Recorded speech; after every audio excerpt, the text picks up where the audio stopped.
അനുഗ്രഹപ്രദമായ ഈ നല്ല രാത്രിക്കായിട്ട് ദൈവത്തെ സ്തുതിക്കുന്നു. കർത്താവ് ഇന്ന് രാത്രി എല്ലാ പ്രിയപ്പെട്ടവരെയും അനുഗ്രഹിക്കട്ടെ. കഴിഞ്ഞ ചില ദിവസങ്ങൾക്ക് മുമ്പ് ഈ സഭയോട് ബന്ധപ്പെട്ട് പട്ടിക്കാട് 2 ദിവസത്തെ കൺവെൻഷനിൽ ശുശ്രൂഷിപ്പാൻ ദൈവം കൃപ നൽകി. മാന്യ കർത്തൃദാസന്മാരെയും സഭയെയും ഓർത്ത് ദൈവത്തെ സ്തുതിക്കുന്നു. വീണ്ടും ഇങ്ങനൊരു അവസരം ഈ സ്ഥലത്ത് ദൈവത്താൽ ഒരുക്കപ്പെട്ടത് ഓർത്ത് ദൈവത്തെ മഹത്വപ്പെടുത്തുന്നു. ഉച്ചവരെയും ആരും വിളിക്കാതിരുന്നപ്പോൾ ഞാനോട് തന്നെ കൺവെൻഷൻ ഇല്ലായിരിക്കുമെന്ന്. സാധാരണ കൺവെൻഷന് ഡേറ്റ് പറയുന്ന ഒരു തലേന്നോ രാവിലെയൊക്കെ ഒന്ന് വിളിക്കുക പതിവാപ്പ്. ഇവിടുന്ന് വിളി വന്നില്ല. അപ്പോൾ ഓർത്ത് തന്നെ കൺവെൻഷൻ കാണുകയല്ലോ. പിന്നെ ഞാൻ ഇങ്ങോട്ട് വിളിച്ച് ചോദിച്ചു കൺവെൻഷൻ ഉണ്ടോ എന്ന്. അപ്പം പറഞ്ഞു കൺവെൻഷൻ അതാ കൺവെൻഷൻ ഉണ്ടെന്ന് പറഞ്ഞു. ഞാനും പറഞ്ഞതാ ചില താമസെന്നേ ഉള്ളു. അപ്പം അങ്ങനെ പ്രാർത്ഥനയോടെ വരുവാൻ ദൈവം കൃപ നൽകി. ദൈവം നിങ്ങളെ എല്ലാവരെയും അനുഗ്രഹിക്കട്ടെ. അല്പം വൈകി പോയതിൽ സദയം ക്ഷമിക്കണം. നിങ്ങളുടെ സമയം അധികം കവർന്നെടുക്കത്തില്ല. ദൈവവചനത്തിൽ നിന്ന് ചില കാര്യങ്ങൾ ചിന്തിക്കാം. ഞാൻ വണ്ടിക്കകത്തിരുന്ന് വളരെ ഭാരപ്പെട്ടാണ് വന്നത്. സമയം പോയല്ലോ എന്നുള്ള വലിയ മനോഭാരത്തോടാണ് വന്നത്. സഹോദരന്മാരോട് ഞാൻ അല്പം പരുഷമായിട്ടങ്ങ് ഇടപെട്ടു. ദൈവത്തിൻ്റെ മഹത്വം. കാരണം നിങ്ങൾ 5 മണിക്കും 5:30ക്കും ഒക്കെ വന്നവരിവിടെ ഉണ്ട്. അപ്പം പിന്നെ അത് ദീർഘമായി പോയാൽ അത് പല ബുദ്ധിമുട്ടുകളുണ്ട്. എങ്കിലും ദൈവം ഈ സമയത്ത് കൊണ്ടുവന്നു. അതിനായി ദൈവത്തിൻ്റെ മഹത്വം. ദീർഘമായിട്ട് നിങ്ങളുടെ സമയം കവർന്നെടുക്കുന്നില്ല. വായിച്ച തിരുവെടുത്ത് ഒരിക്കൽ കൂടി വായിച്ച് സഹായിക്കണം. ഏത് ഭവനവും ചമപ്പാൻ ഒരാൾ വേണം. സർവവും ചമച്ചവൻ ദൈവം തന്നെ. വളരെ പരിചിതമായ ഒരു തിരുവെടുത്താണ് എബ്രായ ലേഖനം. നമുക്കറിയാം, ലേഖനങ്ങളുടെ കൂട്ടത്തിൽ ഈടുറ്റ ലേഖനമാണ്. ഇതിലെ പ്രതിപാദ്യ വിഷയം ഏറെ നല്ലത്. പ്രതിപാദ്യ പുരുഷൻ കർത്താവായ യേശു, എല്ലാവരിലും ശ്രേഷ്ഠനാകുന്ന യേശു ക്രിസ്തു. അവിടുന്ന് ദൂതന്മാരെക്കാൾ ശ്രേഷ്ഠൻ, അപ്പോസ്തോലന്മാരെക്കാൾ ശ്രേഷ്ഠൻ, സ്വർഗത്തേക്കാൾ ശ്രേഷ്ഠൻ, മോശയിലും ശ്രേഷ്ഠൻ. അങ്ങനെ യേശുക്രിസ്തുവിൻ്റെ ശ്രേഷ്ഠതയാണ് ഓരോ അധ്യായത്തിലും രേഖപ്പെടുത്തിയിരിക്കുന്നത്. ആ ഭാഗത്തേക്കൊന്നും പോകുന്നില്ല. നമുക്കറിയാം, ഇന്ന് രാത്രി ആ ശ്രേഷ്ഠനാകുന്ന കർത്താവാകുന്ന ക്രിസ്തു നമ്മുടെ നടുവിലുണ്ട്. ദൈവത്തിന് മഹത്വം. കർത്താവിൻ്റെ സാന്നിധ്യം അനുഭവിക്കുന്ന ദൈവമക്കളെ ഓർത്ത് ദൈവത്തെ സ്തുതിക്കുന്നു. മറ്റൊരുത്തനിലും രക്ഷയില്ല. നാം രക്ഷിക്കപ്പെടുവാൻ ആകാശത്തിന് കീഴിൽ മനുഷ്യരുടെ ഇടയിൽ നൽകപ്പെട്ട ഒരേ ഒരു നാമം, അത് യേശു ക്രിസ്തുവിൻ്റെ പരിശുദ്ധ നാമം. ഇന്ന് രാത്രിയിലും ആ കർത്താവ് നമ്മുടെ നടുവിൽ എഴുന്നള്ളി വന്നിട്ടുണ്ട്. മാറത്ത് പൊൻകച്ച കിട്ടിയവനായി, ചുട്ടുപഴിപ്പിച്ച വെള്ളോടിന് സദൃശമുള്ള പാദമുള്ളവനായി, 7 നക്ഷത്രം വലങ്കയിൽ പിടിച്ച് നിലവിളക്കയുടെ നടുവിൽ നിലയങ്ക് ധരിച്ച് നടകൊള്ളുന്ന നസറായൻ ഇന്ന് രാത്രി നമ്മുടെ നടുവിലുണ്ട്. ആ കർത്താവിൻ്റെ മഹനീയ സാന്നിധ്യം ഓർത്ത് വീണ്ടും ദൈവത്തെ സ്തുതിക്കുന്നു. അതെ, ഇവിടെ 3-ാം അധ്യായത്തിൻ്റെ 4-ാമത്തെ വാക്യത്തിൽ എബ്രായ ലേഖനം, ഏത് ഭവനവും ചമപ്പാൻ ഒരാൾ വേണമെന്ന്. അപ്പോൾ ആ വാക്യത്തിൻ്റെ വേറൊരു നിലയിൽ ചിന്തിച്ചാൽ പല ഭവനം ഉണ്ടെന്നുള്ളതാ അതിൻ്റെ വേറൊരു ആശയം. ഏത് ഭവനവും, പല ഭവനമുണ്ട്. ഇന്ന് രാത്രി വചനത്തിൻ്റെ അടിസ്ഥാനത്തിൽ ചില ഭവനങ്ങളെ പറ്റി നമുക്ക് ഒന്ന് ചിന്തിക്കാം. നിങ്ങളിപ്പോൾ ചിലപ്പോൾ ചിന്തിക്കുന്നത് ഭവനപ്രതിഷ്ഠയാണോ എന്ന്. അല്ല, കൺവെൻഷനാ. എന്നാൽ ദൈവവചനത്തിൽ നിന്ന് ചില കാര്യങ്ങൾ നമുക്ക് ശാന്തമായിട്ട് ചിന്തിക്കാം. ഏത് ഭവനവും ചമപ്പാൻ ഒരാൾ വേണം. ശ്രദ്ധിക്കുക, ഈ തിരുവെടുത്ത് നാം പഠിക്കുമ്പോൾ, ഇത് ധ്യാനിക്കുമ്പോൾ, മനസ്സിലാക്കുമ്പോൾ വിവിധ ഭവനങ്ങളെ പറ്റി തിരുവെടുത്തിൽ രേഖപ്പെടുത്തിയിട്ടുണ്ട്. അങ്ങനെ പഠിക്കുമ്പോൾ ശ്രദ്ധിക്കുക, 1-ാമത്തെ ഒരു ഭവനം ഈ വേദപുസ്തകത്തിൻ്റെ വെളിച്ചത്തിൽ നമ്മുടെ ഈ ശരീരം ഒരു ഭവനമാണ്. അതാ കൂടാരമായ ഭൗമഭവനം. ഇതൊരു ഭവനമാണ്, ഇതൊരു വീടാണ്. ഈ ഭവനം കുരങ്ങ് രൂപാന്തരപ്പെട്ട് വന്നതല്ല. അങ്ങനെ ആ കൊച്ചിലെ നമ്മളെ പഠിപ്പിച്ചത്. പള്ളിക്കൂടത്തിൽ പോയ സമയത്ത് പാഠപുസ്തകത്തിലെ കുരങ്ങിൻ്റെ പടം വെച്ചാണ് നമ്മളെ പഠിപ്പിച്ചത്. ഒരു കുഞ്ഞിക്കുരങ്ങ്, പിന്നെ ഒരു കൂനിക്കുരങ്ങ്, പിന്നെ ഇച്ചിരി കൂടെ കൂന് നിവർന്നൊരു കുരങ്ങ്, പിന്നെ ഇച്ചിരി കൂടെ നിവർന്ന കുരങ്ങ്, പിന്നെ ഒരു കുരങ്ങ്, പിന്നെ ഒരു കുരങ്ങ്, പിന്നെ നെടുകെ നിവർന്ന കുരങ്ങ്, പിന്നെ ഇങ്ങനൊരു കുരങ്ങ്. അപ്പം എൻ്റെ കാര്യം പറയുമ്പോൾ നിങ്ങൾക്കൊരു സന്തോഷം കൂടെ ആയിക്കോട്ടെ. അപ്പം ഇതാണ് അല്ലേ ജോസേ? അപ്പം ഇങ്ങനെ നമ്മളെ പഠിപ്പിച്ചത്. അല്ല, അത് പഠിക്കണമായിരുന്നു. അത് പഠിച്ചെങ്കിൽ അടുത്ത ക്ലാസ്സിലോട്ട് പിന്നെ ഒന്നും വിശ്വസിക്കുന്നില്ല, വേറെ ദിവസത്തിൽ അങ്ങനെല്ലാം പറഞ്ഞ് എഴുതി വെച്ചാൽ താരന്മാർ അംഗീകരിക്കുകയല്ല. അപ്പം അത് സ്കൂളിലെ പഠിത്തമാണ്. അത് പഠിച്ച് എഴുതിയേ ഒക്കൂ. നമ്മളെല്ലാം പഠിച്ച് എഴുതിയതാ. അത് ലോകത്തിൻ്റെ പഠിത്തമാണ്. എന്നാൽ ഇത് കുരങ്ങ് രൂപാന്തരപ്പെട്ട് വന്നതല്ല. ഈ പുസ്തകം പഠിപ്പിക്കുന്നത് അതങ്ങനെ തന്നെ സർവജ്ഞനായ ദൈവമാണ് ഈ ഭവനം സൃഷ്ടിച്ചത്. സ്തോത്രം, ദൈവം സൃഷ്ടിച്ചതാണ്. എന്നാൽ ചിലയിടങ്ങളിൽ യോഗത്തിനൊക്കെ ചെന്ന് പ്രസംഗിച്ചുകൊണ്ടിരിക്കുമ്പോഴും ആ യോഗത്തിനുള്ള ചിലരുടെ ഇരിപ്പ് കണ്ടാൽ ചിലപ്പോൾ എനിക്ക് തോന്നും ഡാർവിൻ പറഞ്ഞതാ ശരിയാ. ഞാൻ നോട്ടോ ഇരിപ്പും കാണുമ്പോൾ ഒരു സന്തോഷവും ഇല്ല, ചൈതന്യവും ഇല്ല. സ്തോത്രം, മരത്തേലിരിക്കുന്നില്ലെന്നേ ഉള്ളൂ, കസേരയിലാന്നേ ഉള്ളൂ. പക്ഷേ ചിലരുടെ ഇരിപ്പ് കാണുമ്പോൾ, എല്ലാവരുടെയും കാര്യമല്ല, ചിലരുടെ ഇരിപ്പ് കാണുമ്പം പുള്ളി പറഞ്ഞതാ. അതിന് മലയാളത്തിൽ ഉൾപ്രേക്ഷ എന്ന് പറയും. മറ്റൊന്നിൻ ധർമ്മയോഗത്താൽ അത് താനല്ലയോ ഇത്. അതാ ഡാർവിൻ പറഞ്ഞത് തന്നെയാ. മറ്റൊന്നിൻ ധർമ്മയോഗത്താൽ അത് താനല്ലയോ ഇത് എന്ന് വർണ്ണ്യത്തിൽ ആശങ്ക. ആരാണ്ട് ഇവിടെ പറഞ്ഞു ചൊല്ലിക്ക്. ബാക്കി കൂടെ ചൊല്ലു. ഇത്രയും പിന്നെ ഇവിടുന്ന് പഠിച്ചു. ക്ലാസ്സിനെ ശ്രദ്ധിച്ചായിരുന്നു. ഉള്ളതാട്ടെ. അപ്പോൾ മറ്റൊന്നിൻ ധർമ്മയോഗത്താൽ അത് താനല്ലയോ ഇത് എന്ന് വർണ്ണ്യത്തിൽ ആശങ്ക ഉൾപ്രേക്ഷാഖ്യ ലംകൃതി. അങ്ങനെ പഠിച്ചത്. അപ്പൊ ചിലയിടങ്ങളിൽ ചെന്ന് ഇരിപ്പും നോട്ടമൊക്കെ കാണുമ്പം എനിക്ക് ഉൾപ്രേക്ഷ ഉണ്ടാകാറുണ്ട്. ഇവിടെ വന്നിട്ട് അങ്ങനെ വലിയ ഉൾപ്രേക്ഷയില്ല. നിങ്ങൾ വളരെ സന്തോഷത്തോടും വളരെ സഹകരണ മനോഭാവത്തോടും ദൈവത്തെ മഹത്വപ്പെടുത്തി പ്രസന്നവദനരായിട്ട് ഇരിക്കുന്നത് കൊണ്ട് എനിക്ക് ആ വിഷയത്തിൽ വലിയ ഉൾപ്രേക്ഷ ഇല്ല. വേറെ വിഷയത്തിൽ ഉൾപ്രേക്ഷ ആക്കുകയും ചെയ്യരുത്. അപ്പോൾ ശ്രദ്ധിക്കുക, ഈ ശരീരം ഇതൊരു ഭവനമാണ്. ഇത് കുരങ്ങ് രൂപാന്തരപ്പെട്ടു വന്നതല്ല. സർവജ്ഞനായ ദൈവം തൻ്റെ സാദൃശ്യത്തിലും സ്വരൂപത്തിലും മണ്ണുകൊണ്ട് മനുഷ്യനെ സൃഷ്ടിച്ചു. നിങ്ങൾക്കറിയാം, നമുക്കറിയാം. അറിയാത്ത ആരെങ്കിലും ഉണ്ടെങ്കിൽ അവരുടെ അറിവിനൊന്നുകൂടെ ആവർത്തിക്കുക.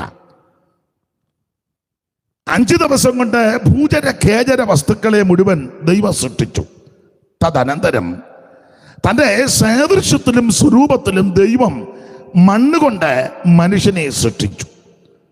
അവൻ്റെ മൂക്കിൽ ജീവശ്വാസം ഊതി. മനുഷ്യൻ ജീവനുള്ള ദേഹിയായി. അപ്പൊ ഈ മണ്ണിൽ നിന്നാ നമ്മളെ സൃഷ്ടിച്ചത്. അതുകൊണ്ടാണ് ഇപ്പോഴും മണ്ണിനോടല്ലേ താല്പര്യം. കാറിൽ പോവുകയാണെങ്കിലും നടന്നു പോവുകയാണെങ്കിലും എവിടെയെങ്കിലും നല്ല സ്ഥലം കണ്ടപ്പോൾ 10 സെൻറ്റ് ഇവിടെ കിട്ടുകയായിരുന്നേ. ഓൾറെഡി ഇപ്പോൾ 4-5 ഏക്കറുണ്ട്, എന്നാലും ആർത്തി തീരുന്നില്ല. 10 സെൻറ്റ് കൊണ്ട് നല്ല സ്ഥലമാണ്, വെള്ളമുള്ള സ്ഥലമാണെന്നാ തോന്നി. പിന്നെ ആഗ്രഹമായി ഇതിനോടാ. മരിക്കാൻ കിടക്കുമ്പോഴും 10 സെൻറ്റ് എഴുതിയെന്നൊന്ന് പറഞ്ഞ് കണ്ണൊന്നുകൂടെ തെളിയുന്ന കാണാം. ചിലപ്പോൾ 2 ദിവസം കൂടെ കഴിഞ്ഞ് പോവുള്ളൂ. അത് ഈ മണ്ണിനോട് അങ്ങ് പാട്ടൊക്കെ നമ്മൾ പാടും, മണ്ണെ പ്രതി പാടുന്ന. അപ്പോൾ മനുഷ്യന് ഭയങ്കര ആർത്തിയാ. ഈ മണ്ണിൽ നിന്നാണ് നമ്മളെ സൃഷ്ടിച്ചത്. അതിൽ മണ്ണിലുള്ള പല ചേരുവകളും നമ്മുടെ ശരീരത്തിലുണ്ടല്ലോ. പണ്ടൊക്കെ ആശുപത്രിക്ക്, ഇപ്പം പിന്നെ വേറെ രീതികളല്ല ചികിത്സാ സമ്പ്രദായം. പണ്ട് ആശുപത്രിയിലൊക്കെ ചെല്ലുമ്പം പനി അല്ലെങ്കിൽ അസ്വസ്ഥത ബുദ്ധിമുട്ടൊക്കെ ആകുമ്പോൾ ഡോക്ടർമാരെ സ്റ്റൂളെ ഇരുത്തും, അവരുടെ ടോർച്ച് കാണും, എന്നിട്ട് ഇങ്ങനെ നോക്കും, മേളിലോട്ട് കണ്ണ് വാ വിളിക്കാൻ പറയും, ടോർച്ചൊക്കെ അടിച്ചു നോക്കും. അപ്പോൾ അവർ പറയുന്നതൊക്കെ കേട്ടിട്ടുണ്ട്, ചോദിച്ച് മനസ്സിലാക്കുന്നുണ്ട്. ഇരുമ്പിൻ്റെ കുറവുണ്ട്. അപ്പോൾ ടോണിക്ക് അപ്പോൾ ചുരുക്കി പറഞ്ഞാൽ ഈ മണ്ണിൽ നിന്നാണ് നമ്മളെ എടുത്തേക്കുന്നത്. അതുകൊണ്ടല്ലേ മണ്ണിനോട് പിന്നെയും താല്പര്യമാണ്. കടമെടുത്ത് പറയാം, നിങ്ങൾ കേട്ടിട്ടുള്ളതാ. സന്ദർഭം വന്നതുകൊണ്ട് ഒന്നുകൂടെ ഞാനൊന്ന് പറയുന്നതേ ഉള്ളൂ. നിങ്ങൾക്കറിയാം, നിങ്ങൾക്കെല്ലാം അറിയാമല്ലോ.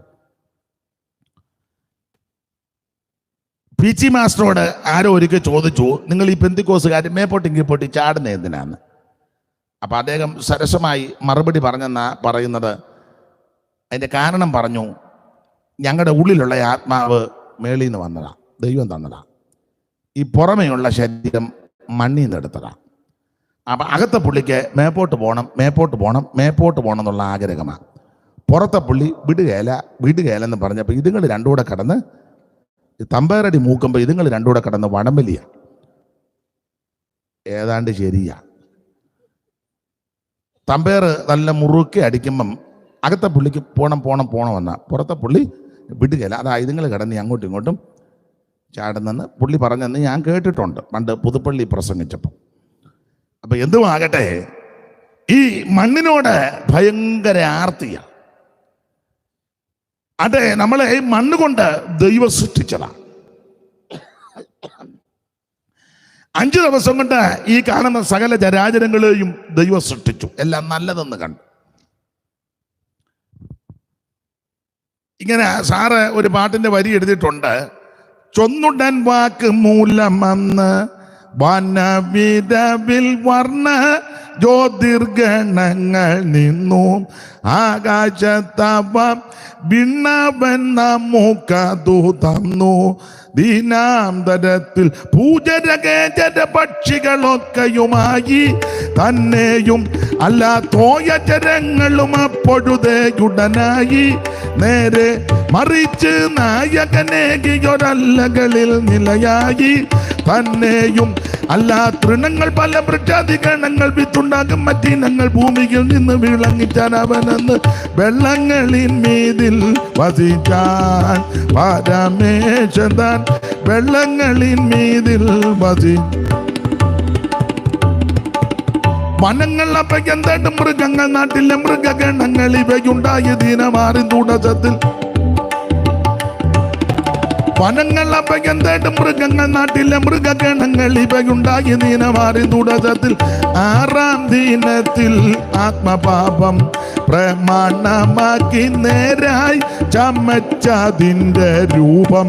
അതിൻ്റെ ശേഷം നാരികെ ഉരുവാക്കി ദൈവം പരമവർക്ക് പൂജിത ഭാഗ്യ വിചിത്തമതാം ഒരു തോട്ടം ചമച്ച തിങ്കൽ പൂജിത ദുഃഖം ഇരുത്തിയവർക്കൊരു വാട്ടം ഭാര വിധം ദിമ്യോർജിതമൊന്നു കൊടുത്തിത് കൽപ്പന ശ്രേഷ്ഠം കനി പൂജിപ്പാനോ മരമായതിനിഷ്ടം മാറുത്തും മരണമെന്നൊരു നീക്കമില്ലതിന് കരുതണം നിങ്ങളും പരമൻ ചൊന്നവരോട് വരുമേ മരണമെന്നൊരു നീക്കമില്ലതി കരുതണം നിങ്ങളെന്നു പരമൻ ചൊന്നവരോട് വെള്ളങ്ങളിൽ മീതിൽ വസിച്ചാൻ പരമേശൻ താൻ വെള്ളങ്ങളിൽ മീതിൽ വസിച്ചാൻ പരമേശൻ താൻ വെള്ളങ്ങളിൽ മീതിൽ വസിച്ചാൻ. അപ്പൊ ശ്രദ്ധിക്കുക, 5 ദിവസം കൊണ്ട് ഈ കാണുന്ന സകല ചരാചരങ്ങളെയും ദൈവം സൃഷ്ടിച്ചു. 6-ാമത്തെ ദിവസം സർവജ്ഞനായ ദൈവം തൻ്റെ സാദൃശ്യത്തിലും സ്വരൂപത്തിലും മണ്ണുകൊണ്ട് മനുഷ്യനെ സൃഷ്ടിച്ചു. മനുഷ്യൻ ജീവനുള്ള ദേഹിയായി. ഞാൻ സാധാരണ മരണവീടുകളിലൊക്കെ പറയാറുണ്ട്, നിങ്ങൾക്കും അറിവുള്ള വാക്യമാ.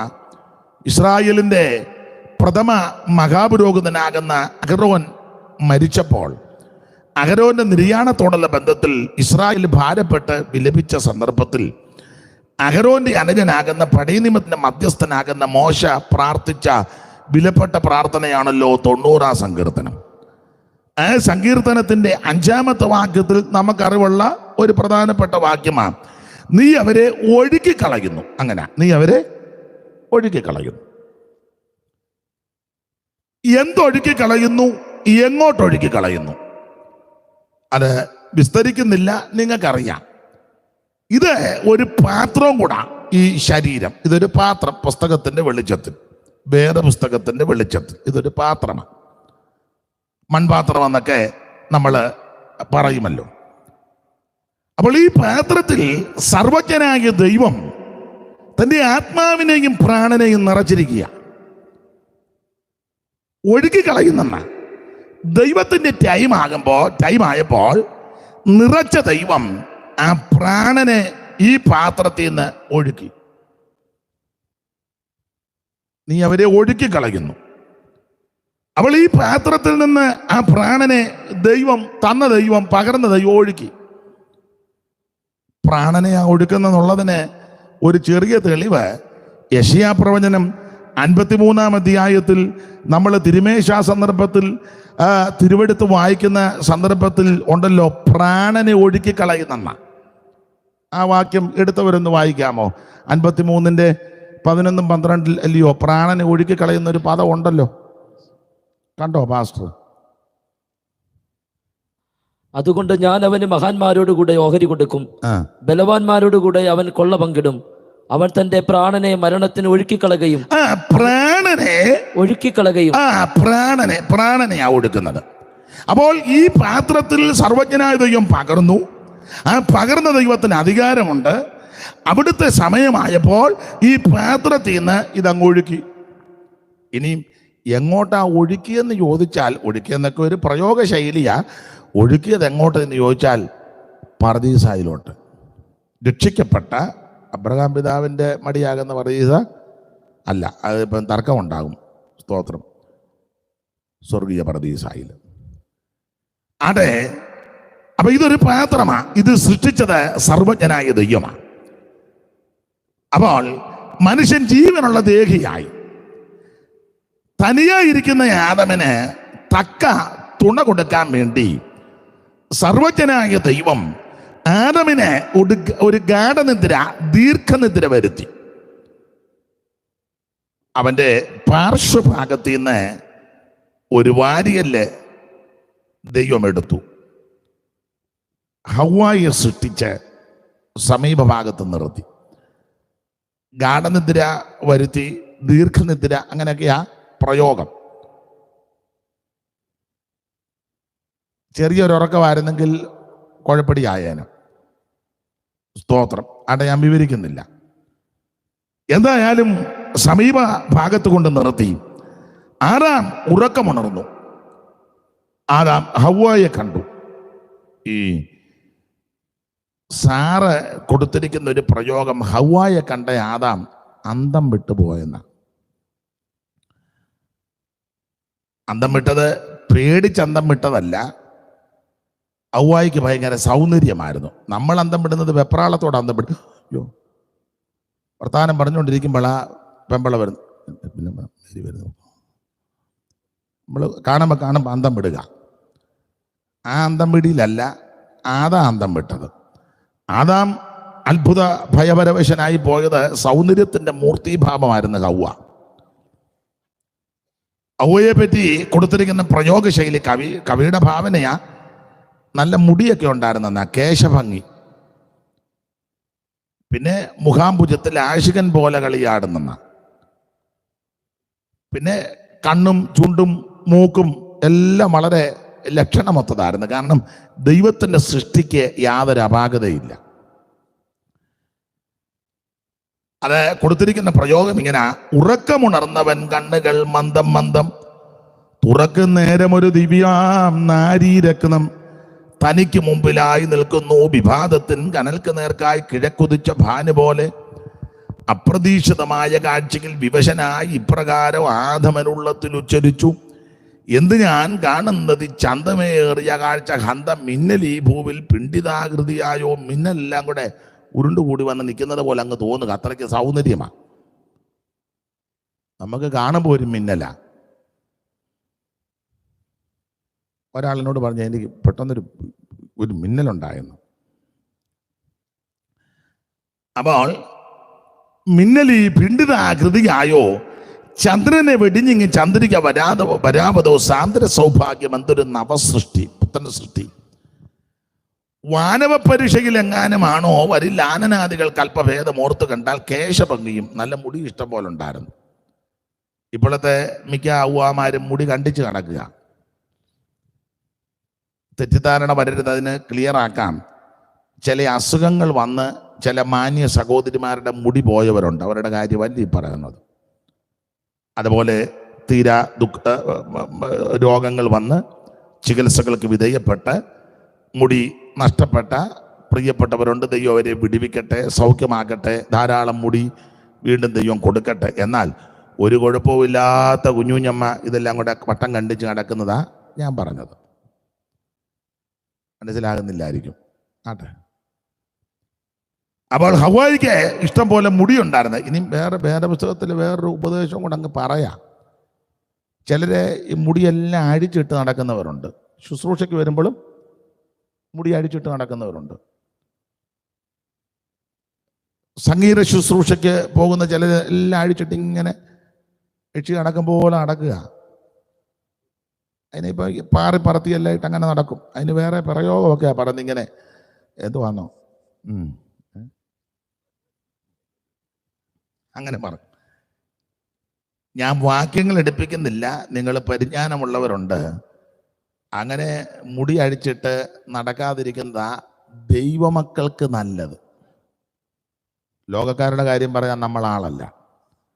രക്ഷിക്കപ്പെട്ട് സ്നാനപ്പെട്ട് ആത്മനിറവിനെ പ്രാപിച്ച് തിരുമേശിയെടുത്ത് വേർപാട് പാലിച്ച് കൂട്ടായ്മയിൽ ആചരിക്കുന്ന മാന്യ സഹോദരിമാര് മുടി അഴിച്ചിട്ട് ഉള്ള മുടി അഴിച്ചിട്ട് നടക്കാതിരിക്കുന്നതാ നന്നും യോഗ്യതയും അല്ല. പുസ്തകത്തിലെ ക്രമം അതാ.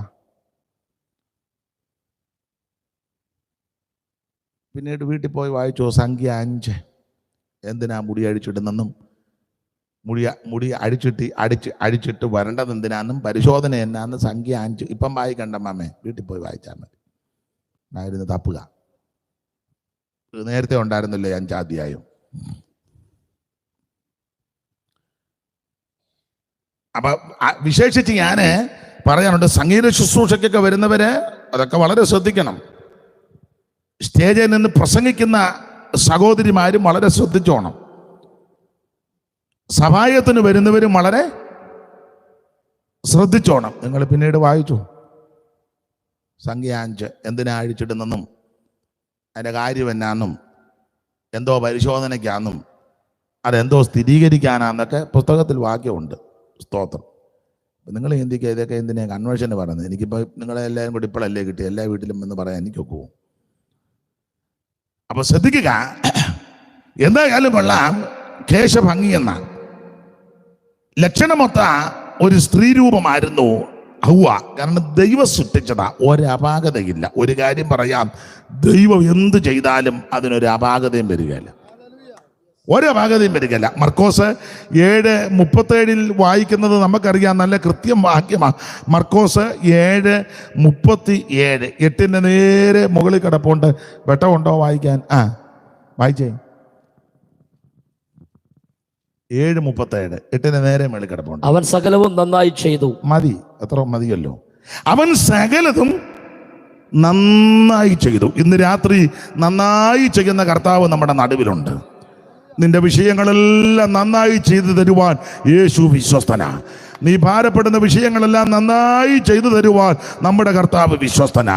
അവൻ സകലതും നന്നായി എന്ത് ചെയ്താലും അതിന് അപാകതയില്ലെന്നുള്ളതാ. പണ്ട് കേട്ടിട്ടുള്ള കഥയാ, ഒരു കഥയാണേ. ഈ ഹൈന്ദവ പുരാണമൊക്കെ പഠിക്കുമ്പം സൃഷ്ടിക്കുന്നയാള് ബ്രഹ്മാവാന്ന. സൃഷ്ടി സ്ഥിതി സംഹാരം കഥയാന്നേ. അപ്പം ഒരു വ്യക്തി ഒരിക്കൽ ചെന്ന് ബ്രഹ്മാവിനോട് ചോദിച്ചെന്നാ പറയുന്നത്, ഇങ്ങേര് തന്നെ എല്ലാം അങ്ങ് സൃഷ്ടിച്ചുകൊണ്ടിരിക്കുക, ഞങ്ങൾ കൂടെ അവസരം തരണം. താൻ തന്നെ എല്ലാം അങ്ങ് സൃഷ്ടിച്ചാൽ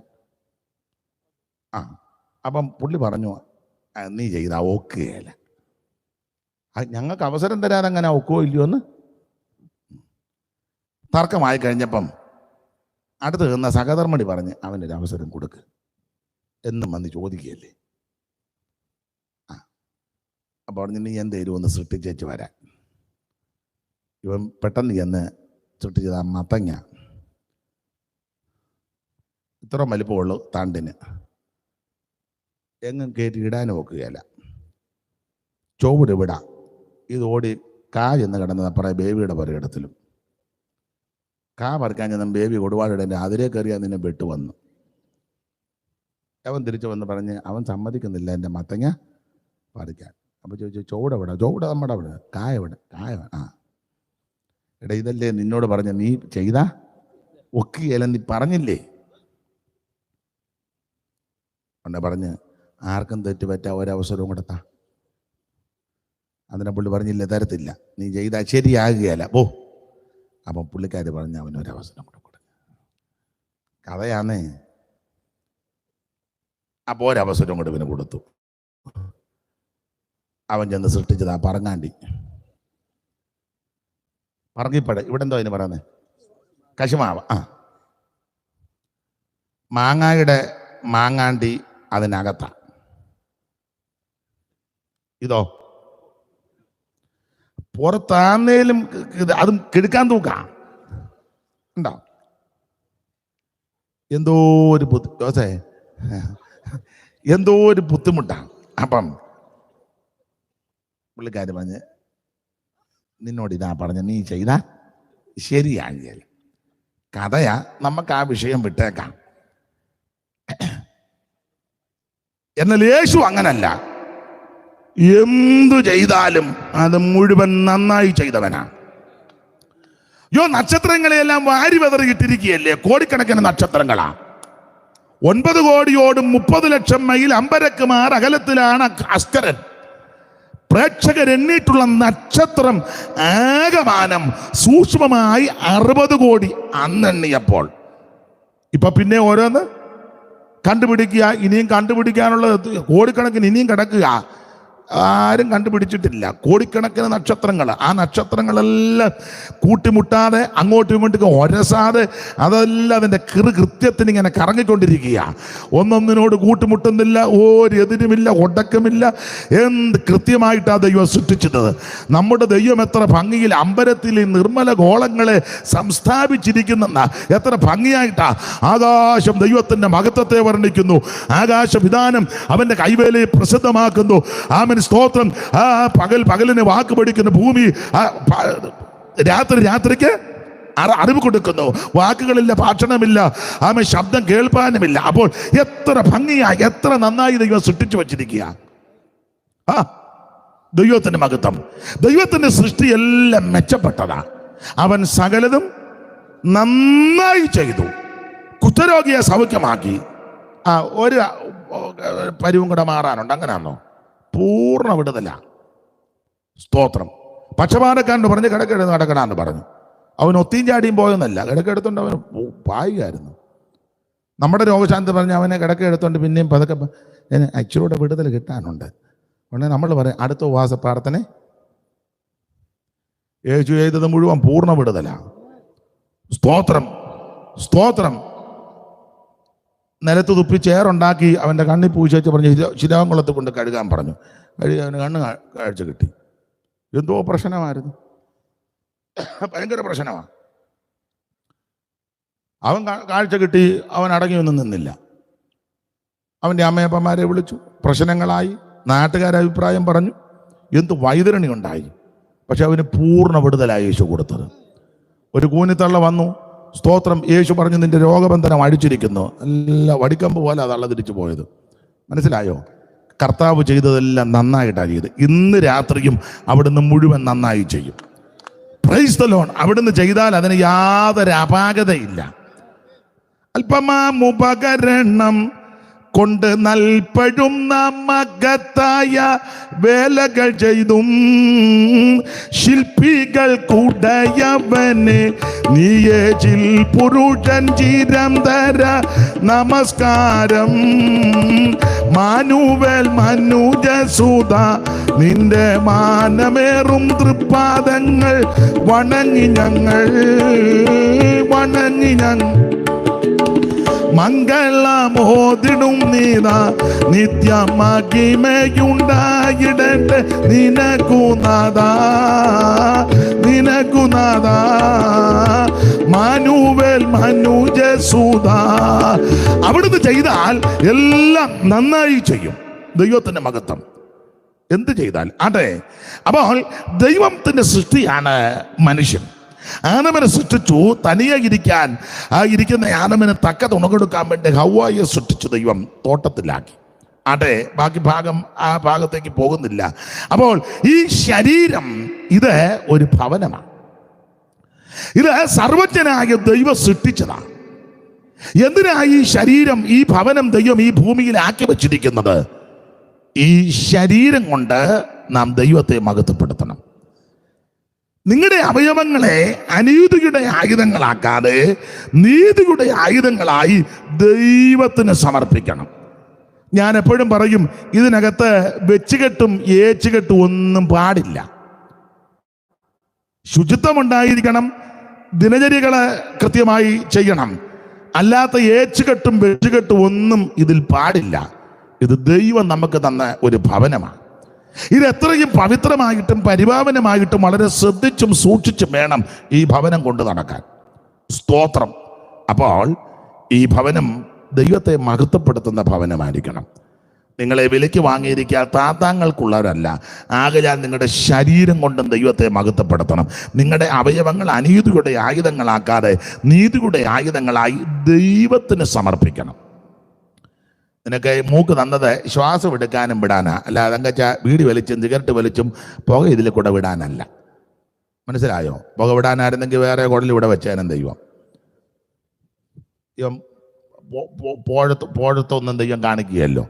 നിനക്ക് പുക വിടാനാന്ന് ഇവിടെ 2 കുടല് മേളിൽ, ഒന്ന് അകത്തോട്ട് എടുക്കാനും ഒന്ന് അപ്പം ഇത് പുകയ്ക്കുള്ളതല്ല. ഈ മൂക്കിൻ്റെ 2 ദ്വാരം നിനക്ക് ദൈവം തമ്പരുന്ന ശ്വാസം ശ്വസിക്കാനും ഉച്ഛ്വസിക്കാനും ദൈവം തന്നിരിക്കുന്നതാണ്. മനസ്സിലായോ? അതിനകത്തോടെ നീ വിടരുത്. അവസാനം നീ പരുവക്കേടാകും. പരുവക്കേടായ പല ആൾക്കാർ ഇരിപ്പുണ്ട്, ഇടയ്ക്കിടയ്ക്ക് ചുമ വരുന്നുണ്ട്, പിന്നെ രോഗമായതുകൊണ്ട് അടങ്ങി ഇരിക്കുക. ഇത് ഈ അവയവം ദൈവത്തിനായിട്ട് സമർപ്പിക്കണം. സ്തോത്രം. നിനക്ക് നല്ല ചുണ്ടുമൊക്കെയാണ് ദൈവം തന്നത്. നീ വലിച്ച് ഇതെല്ലാം വറകലം പോലെ ഇരിക്കുന്നത്. സ്തോത്രം. നീ സ്തോത്രം പറയുമ്പോൾ തന്നെ നാറ്റമാണ്. ഇപ്പോഴല്ല, നേരത്തെ. ആയിക്കോട്ടെ. അപ്പൊ ഇത് ദൈവത്തിന് സമർപ്പിക്കണം. എങ്ങനെ? ഈ ലോകത്തിന് അനുരൂപരാകാതെ എന്ന് പറഞ്ഞാൽ ലോകക്കാര് നടക്കുന്നത് പോലെ, ലോകക്കാര് ചെയ്യുന്നത് പോലെ, ലോകക്കാര് ഈ ശരീരത്തിൽ കാട്ടിക്കൂട്ടുന്നത് പോലെ ഒരു ദൈവവൈതൽ ചെയ്യരുതെന്നാ പറഞ്ഞ എൻ്റെ അർത്ഥം. മനസ്സിലായോ? ഞാനിനി പെന്തിക്കോസുകാരോടാ പറഞ്ഞേ. ലോകക്കാര് ഇവിടെ ഒരു തുള തുളയ്ക്കും, അതിന്റെ മേളിൽ ഒന്നുണ്ട്. ഇപ്പം അതിന്റെ മേളിൽ 3 എണ്ണം ആയിട്ടും അങ്ങോട്ട് ഒതുങ്ങുന്നില്ല. ഇത് കണ്ടോണ്ട് രക്ഷിക്കപ്പെട്ട് ദൈവത്തെ ആരാധിക്കുന്ന ദൈവവൈതൽ അത് ചെയ്യരുത്. നിങ്ങൾ ലോകക്കാരല്ല. മനസ്സിലായോ? ലോകക്കാര് പല നിലകളിലൊക്കെ പല കാര്യങ്ങളിൽ ഇടപെടും. വിവാഹത്തിനൊക്കെ ലോകക്കാര് പല നിലകളിലൊക്കെയാണ് ഇടപെടുന്നത്. ഇപ്പൊ ലോകക്കാരെക്കാളും കഷ്ടമായിട്ടാ നമ്മുടെ ചില ആൾക്കാരും. അത് പാടില്ല. നാം താത്താങ്കൾക്കുള്ളവരല്ല, നാം ദൈവത്തിനുള്ളവരാ. എങ്ങനെ? ഈ ലോകത്തിന് അനുരൂപരാകാതെ. ഈ കൃപയിൽ വരുന്നതിന് മുന്നേ നമ്മൾ ലോകത്തിന്റെ ഇഷ്ടമനുസരിച്ചാണ് ജീവിച്ചത്. എഫേസ്യ ലേഖനം 2-ാം അധ്യായത്തിന്റെ 2-ാം വാക്യം ഒന്ന് വായിച്ചു. എഫേസ്യ ലേഖനം 2-ാം അധ്യായത്തിന്റെ 2-ാം വാക്യം. അവയിൽ നിങ്ങൾ മുമ്പേ ഈ ലോകത്തിന്റെ കാലഗതിയെയും, അവയിൽ നിങ്ങൾ മുമ്പേ ഈ ലോകത്തിന്റെ കാലഗതിയെയും ആകാശത്തിലെ അധികാരത്തിനും അനുസരണക്കേടിന്റെ മക്കളിൽ ഇപ്പോൾ വ്യാപരിക്കുന്ന ആത്മാവിന് അധിപതിയായവനെ അനുസരിച്ച് നടന്നു. അവരുടെ ഇടയിൽ നാം എല്ലാവരും മുൻപേ നമ്മുടെ ജഡമോഹങ്ങളിലാണ് നമ്മൾ നടന്നത് നേരത്തെ. ഇപ്പൊ നാം ദൈവമക്കളാ. കാൺമീൻ, നാം ദൈവമക്കൾ എന്ന് വിളിക്കപ്പെടുവാൻ പിതാവ് ഇത്ര വലിയ സ്നേഹം നമുക്ക് തന്നിരിക്കുന്നു. അങ്ങനെ തന്നെയാ. അപ്പൊ അങ്ങനെ ദൈവമക്കളായ ഈ നാം, ആ പദവിയിലെത്തിയ നാം ലോകക്കാരെ പോലെ നടക്കുകയും എടുക്കുകയും പ്രവർത്തിക്കുകയും ഇടപെടുകയും ചെയ്യരുതെന്നായി പറഞ്ഞത്. സ്തോത്രം. ഇത് ഒരു ഭവനമാണ്. ഈ ഭവനത്തെ സൂക്ഷിക്കണം. ഇത് ദൈവം സൃഷ്ടിച്ചതാണ്. എത്രയും പവിത്രമായിട്ട് പരിപാവനമായിട്ട് ശ്രദ്ധിച്ച് സൂക്ഷിച്ച്. ഞാനെന്നുമ്പോൾ ഒരു കാര്യം ചുരുക്കം, നമ്മുടെ ആൾക്കാർക്ക് അത്രയും ഒരു അറിവില്ലാത്തതുകൊണ്ടായിരിക്കാം, വളരെ അത്യാവശ്യമായ ശുചിത്വം. നിങ്ങളെല്ലാവരും അംഗീകരിക്കത്തില്ലെന്ന് എനിക്കറിയാം. എന്നും കുളിക്കണം. ഇപ്പം പാസ്റ്റർമാർ ചോദിക്കാൻ എന്നെ അങ്ങനെ പറഞ്ഞു, ധാരാളം എണ്ണമുണ്ട്. ഇപ്പം അതും ഇതുമൊക്കെ അടിക്കുന്ന ഉള്ളത് കൊണ്ട് നിങ്ങളെ ഹൈന്ദവരായ സ്നേഹിതന്മാരെ നിങ്ങൾ ശ്രദ്ധിച്ചേ. അവര് കുളിക്കാതെ ക്ഷേത്രത്തിൽ പോകുകയല്ല. ആചാരമാണ്, ചിട്ടയാ, വ്യവസ്ഥയല്ല. പ്രായമുള്ള 90 എന്ന വല്യമ്മ തള്ളയാന്തേലും വെളുപ്പിനെ കുളിച്ചേച്ചേ അമ്പലത്തിൽ പോകും. നമുക്ക് അങ്ങനെയുള്ള ഉപദേശങ്ങളൊന്നും പറയാത്തത് കൊണ്ടായിരിക്കാം. ഒരു കാര്യം പറയാം, ആന്തരിക ശുദ്ധിയും ബാഹ്യശുദ്ധിയും ദൈവത്തിന് ഇഷ്ടമാണ്. രണ്ടും ദൈവത്തിന് ഇഷ്ടമാണ്. നമ്മൾ കൂടുതലും ആന്തരിക ശുദ്ധിക്ക് ആ പ്രാധാന്യം കൊടുക്കുന്നത് അത് വളരെ അത്യാവശ്യമാണ്. പക്ഷേ ബാഹ്യശുദ്ധിയും ദൈവത്തിന് ഇഷ്ടമാണ്. ആവർത്തന പുസ്തകത്തിൽ വാക്യമുണ്ടല്ലോ, 23:14 ഒക്കെ വായിക്കുമ്പോൾ, യഹോവയാകുന്ന ഞാൻ നിന്റെ പാളയത്തിൽ കൂടെ വരുമ്പോൾ നിന്റെ പാളയത്തിൽ വല്ല വൃത്തികേടും കണ്ടാൽ ഞാൻ പാളയം വിട്ടുപോകുമെന്ന ദൈവദാസന വാക്യം കണ്ടെങ്കിൽ ഒന്ന് വായിച്ചേ. ആവർത്തന പുസ്തകം 22-ാം അധ്യായത്തിലല്ലയോ, യഹോവയാകുന്ന ഞാൻ നിന്റെ പാളയത്തിൽ കൂടി വരുമ്പോൾ നിന്റെ പാളയത്തിൽ വല്ല വൃത്തികേടും കണ്ടിട്ട് ഞാൻ നിന്റെ പാളയം വിട്ടുപോകാതിരിക്കാൻ നിന്റെ പാളയം എപ്പോഴും വെടിപ്പുള്ളതായിരിക്കണമെന്ന ആ വാക്യം കണ്ടെങ്കിൽ ഒന്ന് എടുത്ത് വായിച്ച് സഹായിക്കണമെന്ന് ഓർപ്പിക്കുന്നു. ദൈവത്തിന് മഹത്വം. കണ്ടോ വാക്യം? കണ്ടോ? 23:14 അത് തന്നെ. വായിച്ചോ. നിന്റെ ദൈവമായ യഹോവ നിന്നെ രക്ഷിപ്പാനും. ശ്രദ്ധിച്ചേ, നിന്റെ ദൈവമായ യഹോവ നിന്നെ രക്ഷിപ്പാനും ശത്രുക്കളെ നിനക്ക് ഏൽപ്പിച്ചു തരുവാനും നിന്റെ പാളയത്തിന്റെ മധ്യേ നടക്കുന്നു എന്ന് പറഞ്ഞ രണ്ട് കാര്യങ്ങൾക്ക് വേണ്ടി ദൈവം നടകൊണ്ടിരിക്കുക. ഒന്ന്, അവൻ ശത്രുക്കളെ നിനക്ക് ഏൽപ്പിച്ചു തരും. രണ്ട്, നിന്നെ രക്ഷിപ്പാൻ. ഇന്ന് രാത്രി നിന്നെ രക്ഷിക്കുവാൻ, വിടുവിക്കുവാൻ, വീണ്ടെടുക്കുവാൻ, വിടുതൽ തരുവാൻ യഹോവയാകുന്ന ദൈവം നമ്മുടെ നടുവിൽ കൂടെ ഉലാവിക്കൊണ്ടിരിക്കുക. കർത്താവ് തന്നെ പറഞ്ഞ 2-3 പറഞ്ഞ നാമത്തിൽ എവിടെ കൂടിയാലും ഞാൻ അവരുടെ നടുവിലുണ്ട്. അപ്പൊ രണ്ട് കാര്യത്തിന് ദൈവം അവിടെ വെളിപ്പെടുന്ന, ഒന്ന് നിന്നെ രക്ഷിപ്പാൻ, രണ്ട് ശത്രുക്കളെ നിന്റെ കയ്യിൽ ഏൽപ്പിച്ചു തരുവാൻ. നിന്റെ പാളയത്തിന്റെ മധ്യേ നടക്കുന്നു. നിന്റെ പാളയത്തിന്റെ മധ്യേ ഞാൻ നടക്കുന്നു. നിങ്ങൾ വൃത്തികേട് കണ്ടിട്ട് അവൻ നിന്നെ വിട്ടകലാതിരിപ്പാൻ. ദൈവം നിന്നെ വിട്ടകലാതിരിപ്പാൻ. പാളയം നിന്റെ പാളയം എപ്പോഴും ശുദ്ധിയുള്ളതായിരിക്കണം. ഇത് ആത്മീകമായിട്ടും വ്യാഖ്യാനിക്കാം, ഭൗമികമായിട്ടും ഒക്കെ വ്യാഖ്യാനിക്കണം. ഇവിടെ ഇസ്രായേലോട് ബന്ധപ്പെട്ട പാളയം അടിക്കുമ്പോൾ വൃത്തിയായിരിക്കണം. പാളയം ലക്ഷക്കണക്കിന് ജനം കിടക്കുകയല്ലയോ. ദിനചര്യയുടെ ഭാഗമായിട്ട് ഉച്ഛിഷ്ടങ്ങൾ, അമേദ്യം, വർജ്യവസ്തുക്കൾ ഒന്നും അവിടെ പാടില്ല. അതുകൊണ്ടാണ് പറഞ്ഞ ആയുധത്തിന്റെ കൂടെ പാരയും ഉണ്ടായിരിക്കണം. അത് മൂടിക്കളയേണ്ടത് മൂടിക്കളയണം, മാറ്റേണ്ടതിനെ മാറ്റണം. വെടിപ്പായിരിക്കണം പാളയം. വിശേഷിച്ച് ദൈവമക്കളോട് പറയാം, വീടും പരിസരവും ഒക്കെ വൃത്തിയായിരിക്കണം. വലിയ വീട് പണിത് തൂക്കാതെ മാരാതെ ഇടുന്നതിൽ നല്ലത്. ചെറുക്ക് ഭയങ്കരം വീടാ, കാശ് കിട്ടിയപ്പോൾ പണിതതാ. 5, 8, 10 മുറി, പിന്നെ balcony, sit out, car porch, work area.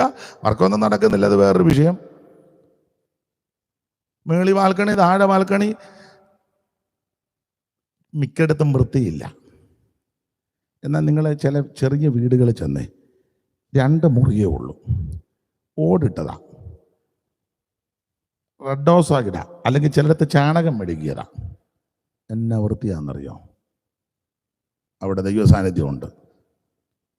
നീ ബ്രഹ്മാണ്ടം വീട് പണിതിട്ട് തൂക്കുകയില്ല, തുടക്കുകയില്ല, മാറാലും ചുക്കിലി ഭാർഗവി നിലയത്തിലോട്ട് വന്ന പോലെ അവിടെ നിന്ന് ദൈവം വരിക. ദൈവം വന്നെന്നും പറഞ്ഞ് നീ കിടന്ന് ചാടുക. ദൈവം വന്നേ അടികടാന്ന് പറഞ്ഞ് അവനെ ഇട്ട് അടിപ്പിച്ച് ദൈവം ഒന്നും വരികയില്ല.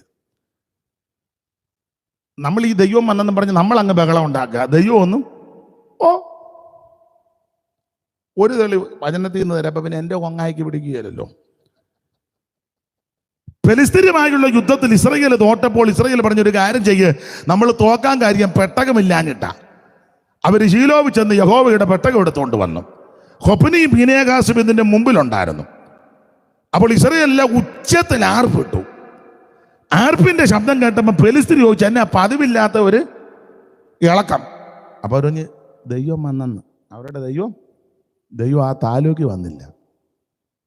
ദൈവം ഒന്നും അങ്ങോട്ട് ചെന്നില്ല. ദൈവം ചെന്നില്ലെന്നുള്ളതിനുള്ള തെളിവാ പെട്ടകം ഫെലിസ്തീൻ പിടിച്ചോണ്ട് പോയി. ഏലിയുടെ 2 പിള്ളേരെ പോർക്കളത്തിൽ പട്ടു. ഏലി സ്ഥൂലിച്ചവനാ, ഉമ്മരപ്പീട്ട വാതുക്കലിരുന്നു. പിള്ളേരുടെ മരണവാർത്ത കേട്ട് പുറകോട്ട് വീണ് കരുത്തൊടിഞ്ഞു ചത്തു. ഫീനെഹാസിന്റെ ഭാര്യ പൂർണ്ണ ഗർഭവതിയാ. ദൈവത്തിന്റെ പെട്ടകം പിടിപെട്ട് പോകുകയും 4:20-21 അങ്ങനെ ദൈവത്തിന്റെ പെട്ടകം പിടിപെട്ട് പോകുകയും അമ്മാവിയപ്പനെയും ഭർത്താവിനെയും ഓർത്തിട്ട് മഹത്വം ഇസ്രായേലിൽ നിന്ന് പോയെന്ന് പറഞ്ഞ് കുഞ്ഞിന് ഈഖാബോർ എന്ന് പേരിട്ടെന്ന. ദൈവമൊന്നും അങ്ങോട്ട് ചെന്നില്ല. ദൈവം വന്നെന്നും പറഞ്ഞ് ഇവര് ബഹളം ഉണ്ടാക്കുക. ദൈവം അറിഞ്ഞ കേസ് അല്ല. പലപ്പോഴും അങ്ങനെ ദൈവം വന്നെന്നും പറഞ്ഞ് നമ്മൾ ബഹളം ഉണ്ടാക്കുക. ദൈവം വരണമെങ്കിൽ അതിന് ചില വ്യവസ്ഥയുണ്ട്.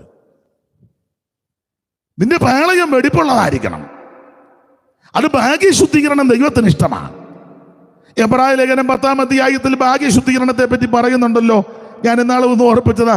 ആ 10-ാം അധ്യായത്തിന്റെ 19 മുതൽ താഴോട്ട് പഠിക്കുമ്പോൾ ആന്തരിക ശുദ്ധീകരണവും ഭാഗ്യശുദ്ധീകരണവും രണ്ടും അവിടെ രേഖപ്പെടുത്തിയിട്ടുണ്ട്.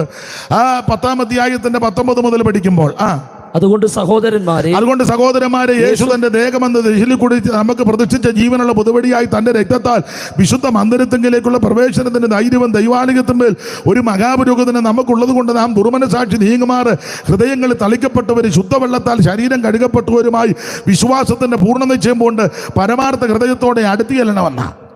അവ രണ്ട് ശുദ്ധീകരണം, ഒന്ന് ആന്തരിക ശുദ്ധീകരണം, രണ്ട് ഭാഗ്യ ശുദ്ധീകരണം. ആന്തരിക ശുദ്ധീകരണത്തിന്റെ വാക്യമാ ഹൃദയങ്ങളിൽ തളിക്കണം. എന്ത്? യേശുവിന്റെ രക്തം. അല്ല, ആന്തരിക ശുദ്ധീകരണം ഹൃദയങ്ങളിൽ തളിക്കുക. ഹൃദയഭാഗത്താന്നല്ലോ, അല്ലല്ല കൊരങ്ങൻ പറഞ്ഞ പോലെ അത്തിമരത്തിന്റെ മേലല്ലല്ലോ. അയ്യോ, ഞാൻ വെളിയിൽ പോകുമ്പോൾ അങ്ങനെ ഹൃദയം കൊണ്ടുപോകില്ല. മുതലേ ചോദിച്ചു, പിന്നെ എവിടെ? അത്തിയുടെ മേളിൽ വെച്ചിട്ടുണ്ട്.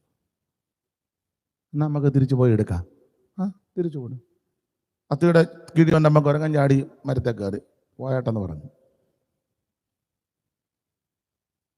അപ്പൊ ഹൃദയം അത്തിയുടെ മണ്ടയിലും മേശയ്ക്കകത്തും അല്ലല്ലോ, അകത്തല്ലേ? അകത്താ. അപ്പൊ ഹൃദയങ്ങളിൽ തളിക്കുക, അത് ആന്തരിക ശുദ്ധീകരണം. അടുത്തതുകൊണ്ട് ശുദ്ധവെള്ളത്താൽ ശരീരം കഴുകണം, അത് ഭാഗ്യ ശുദ്ധീകരണം. ഈ രണ്ട് ശുദ്ധീകരണവും ദൈവത്തിന് ഇഷ്ടമാണ്. അകവും പുറവും ഒരുപോലെ വെടിപ്പാക്കുന്നവരെ ദൈവത്തിന് ഇഷ്ടമാണ്. അകം വെടിപ്പാക്കുന്നവരെ ദൈവത്തിന് ഇഷ്ടമാ, പ്രിയമാ. എന്നാലും അകവും പുറവും കൂടെ ഒരുപോലെ ഒന്ന് വെടിപ്പാക്കുന്നവര് ദൈവത്തിന് കുറച്ചുകൂടെ പ്രിയമാ. കർത്താവ് അതുകൊണ്ടല്ലേ ആശയം പറഞ്ഞ കിണ്ടുകിണ്ണങ്ങളുടെ പുറമൊക്കെ നിങ്ങൾ വെടിപ്പാക്കുന്നു, അകത്തോ ക്ലാവും അഴുക്കും ഒക്കെയാ. അപ്പൊ അതിന്റെ ആശയം അകവും പുറവും വെടിപ്പാക്കുന്ന എനിക്ക് ഇഷ്ടമാണ്. രണ്ടു വിധത്തിലെ ശുദ്ധീകരണം. അപ്പോൾ യഹോവയാകുന്ന ദൈവം നിന്റെ പാളയത്തിൽ വരണമെങ്കിൽ ശുദ്ധീകരണം ഉണ്ടായിരിക്കണം, വെടിപ്പായിരിക്കണം. വീടും പരിസരവും ഒക്കെ രാവിലെ എഴുന്നേറ്റ പണ്ടങ്ങനെയൊക്കെ ആ മിറ്റം തൂക്കും.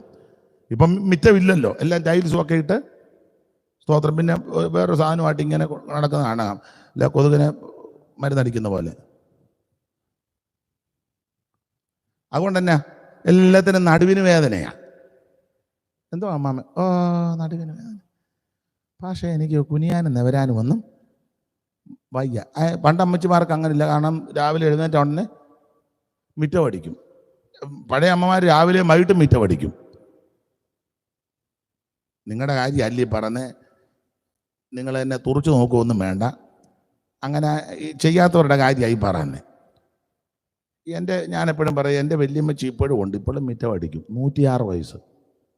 106. അവിടെ തളർന്ന് കിടക്കുമൊന്നുമല്ല.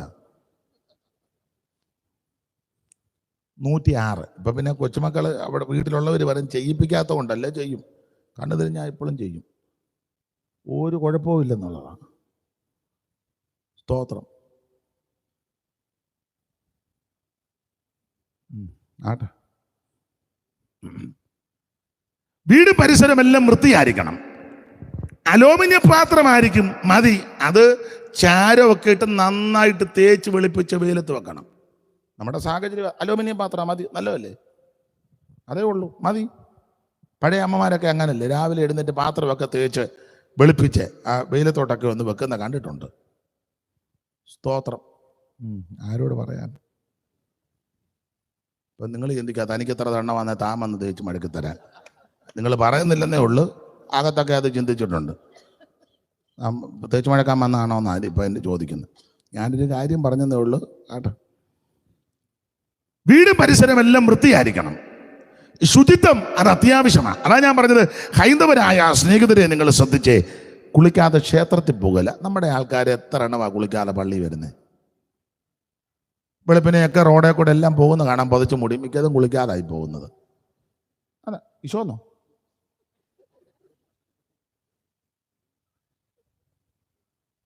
ആണെന്ന് 5:30 ഇനി ഞങ്ങൾ കൂടുവെന്നാ പറയുന്നത്, കുളിക്കാതായി പോകുന്നു. ആയിക്കോട്ടെ, നമ്മുടെ ഇടയിലും ചിലരുണ്ട്. ഇനി മറുവശം, നല്ല കാര്യങ്ങൾ നമ്മൾ ഉൾക്കൊള്ളു. ഉപദേശമല്ല ഞാനീ പറഞ്ഞത്. നല്ല കാര്യങ്ങൾ ആര് ചെയ്താലും അത് അംഗീകരിക്കാനും അത് അനുസരിക്കാനും ഒരു മനസ്സുണ്ടെങ്കിൽ നല്ലതാ. നിങ്ങൾ ശ്രദ്ധിച്ചേ, ഹൈന്ദവരായ സ്നേഹിതര് നല്ല പ്രിയപ്പെട്ടവരുണ്ട്.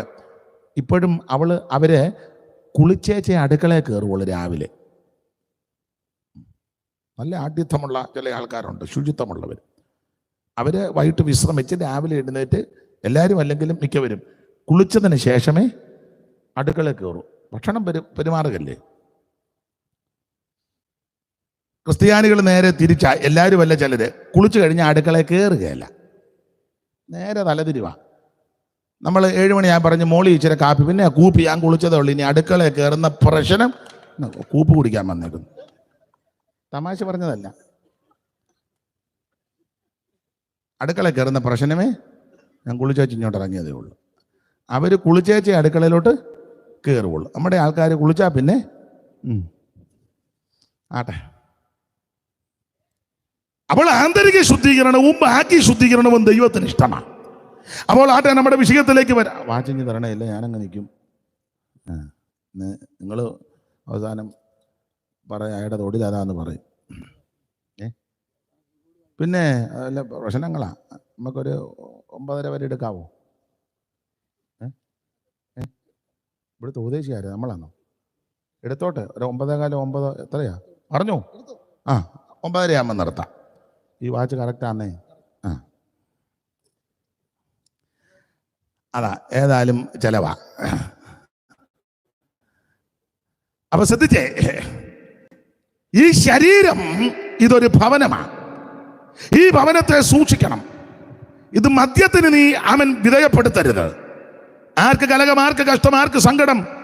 മദ്യം കുടിക്കുന്നവർക്കാ, അത് രുചിക്കുന്നവർക്കാ, അത് ഉപയോഗിക്കുന്നവർക്കാ. അത് പാത്രത്തിൽ തിളങ്ങുന്നത് നോക്കി നിൽക്കരുത്. ഒടുവിൽ അണലി പോലെ നിന്നെ കൊത്തും, സർപ്പം പോലെ നിന്നെ കടിക്കും. അടിച്ചു, ഞാൻ അറിഞ്ഞില്ല. അവരെന്നെ ഉപദ്രവിച്ചു, ഇതൊന്നും ഞാൻ അറിഞ്ഞില്ല. സഹോദര, ഈ ശരീരം ഈ ഭവനം മദ്യത്തിനും മയക്കുമരുന്നിനും ലഹരി പദാർത്ഥത്തിനും പുകവലിക്കും മറ്റ് പാപകൃതികൾക്കുള്ളതല്ല ഈ ഭവനം. ഈ ഭവനത്തിനകത്ത് സ്തുതി സ്തോത്രങ്ങൾ ഉയരണം. ഏത് ഭവനവും ചമപ്പാൻ ഒരാൾ വേണം. ഈ ശരീരമാകുന്ന ഭവനം ചമച്ചവൻ സർവജ്ഞനായ ദൈവമാ. നിന്റെ ഈ ഭവനത്തെ നശിപ്പിക്കരുത്. ഇതിനെ നശിപ്പിക്കുന്നതിന് ദൈവം നശിപ്പിക്കും. അതുകൊണ്ട് എന്നെ കേൾക്കുന്ന പ്രിയപ്പെട്ടവരോട് ഓർപ്പിക്കട്ടെ, മദ്യത്തിനും മയക്കുമരുന്നിനും ലഹരി പദാർത്ഥങ്ങൾക്കും മറ്റൊന്നിനും ഒരു പാപകൃതിക്കും ഇത് ഉപയോഗിക്കരുത്. ഇത് പവിത്രമായി, പാവനമായി, പരിപാവനമായി സൂക്ഷിക്കണം. കാരണം നമ്മുടേതല്ല, ദൈവത്തിൻ്റെതാണ്. എത്രയും ശ്രേഷ്ഠമായിരിക്കണം.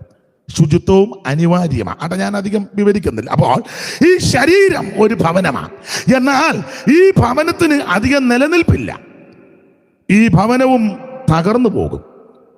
അതാണല്ലോ പത്രോസ് പറഞ്ഞിരിക്കുന്നത്, എൻ്റെ കൂടാരം പൊളിയുവാൻ അടുത്തിരിക്കുന്നത്. ഇത് പൊളിയും, ഇത് തുപ്പട മാറും. ഇത് മണ്ണിൽ നിന്ന് എടുത്തത് കൊണ്ട് മണ്ണിലോട്ട് ചേർക്കും, മണ്ണിലോട്ട് ചേരും. അങ്ങനെ ഇതിൻ്റെ കണക്ക്. അപ്പൊ ഈ ഭവനം സ്ഥിരമല്ല.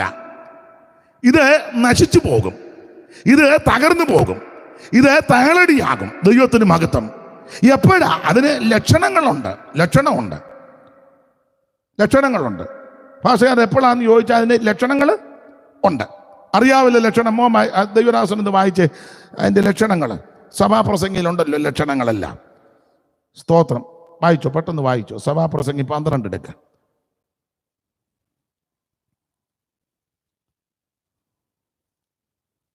ലക്ഷണമെല്ലാം ഒന്ന് വായിച്ചു.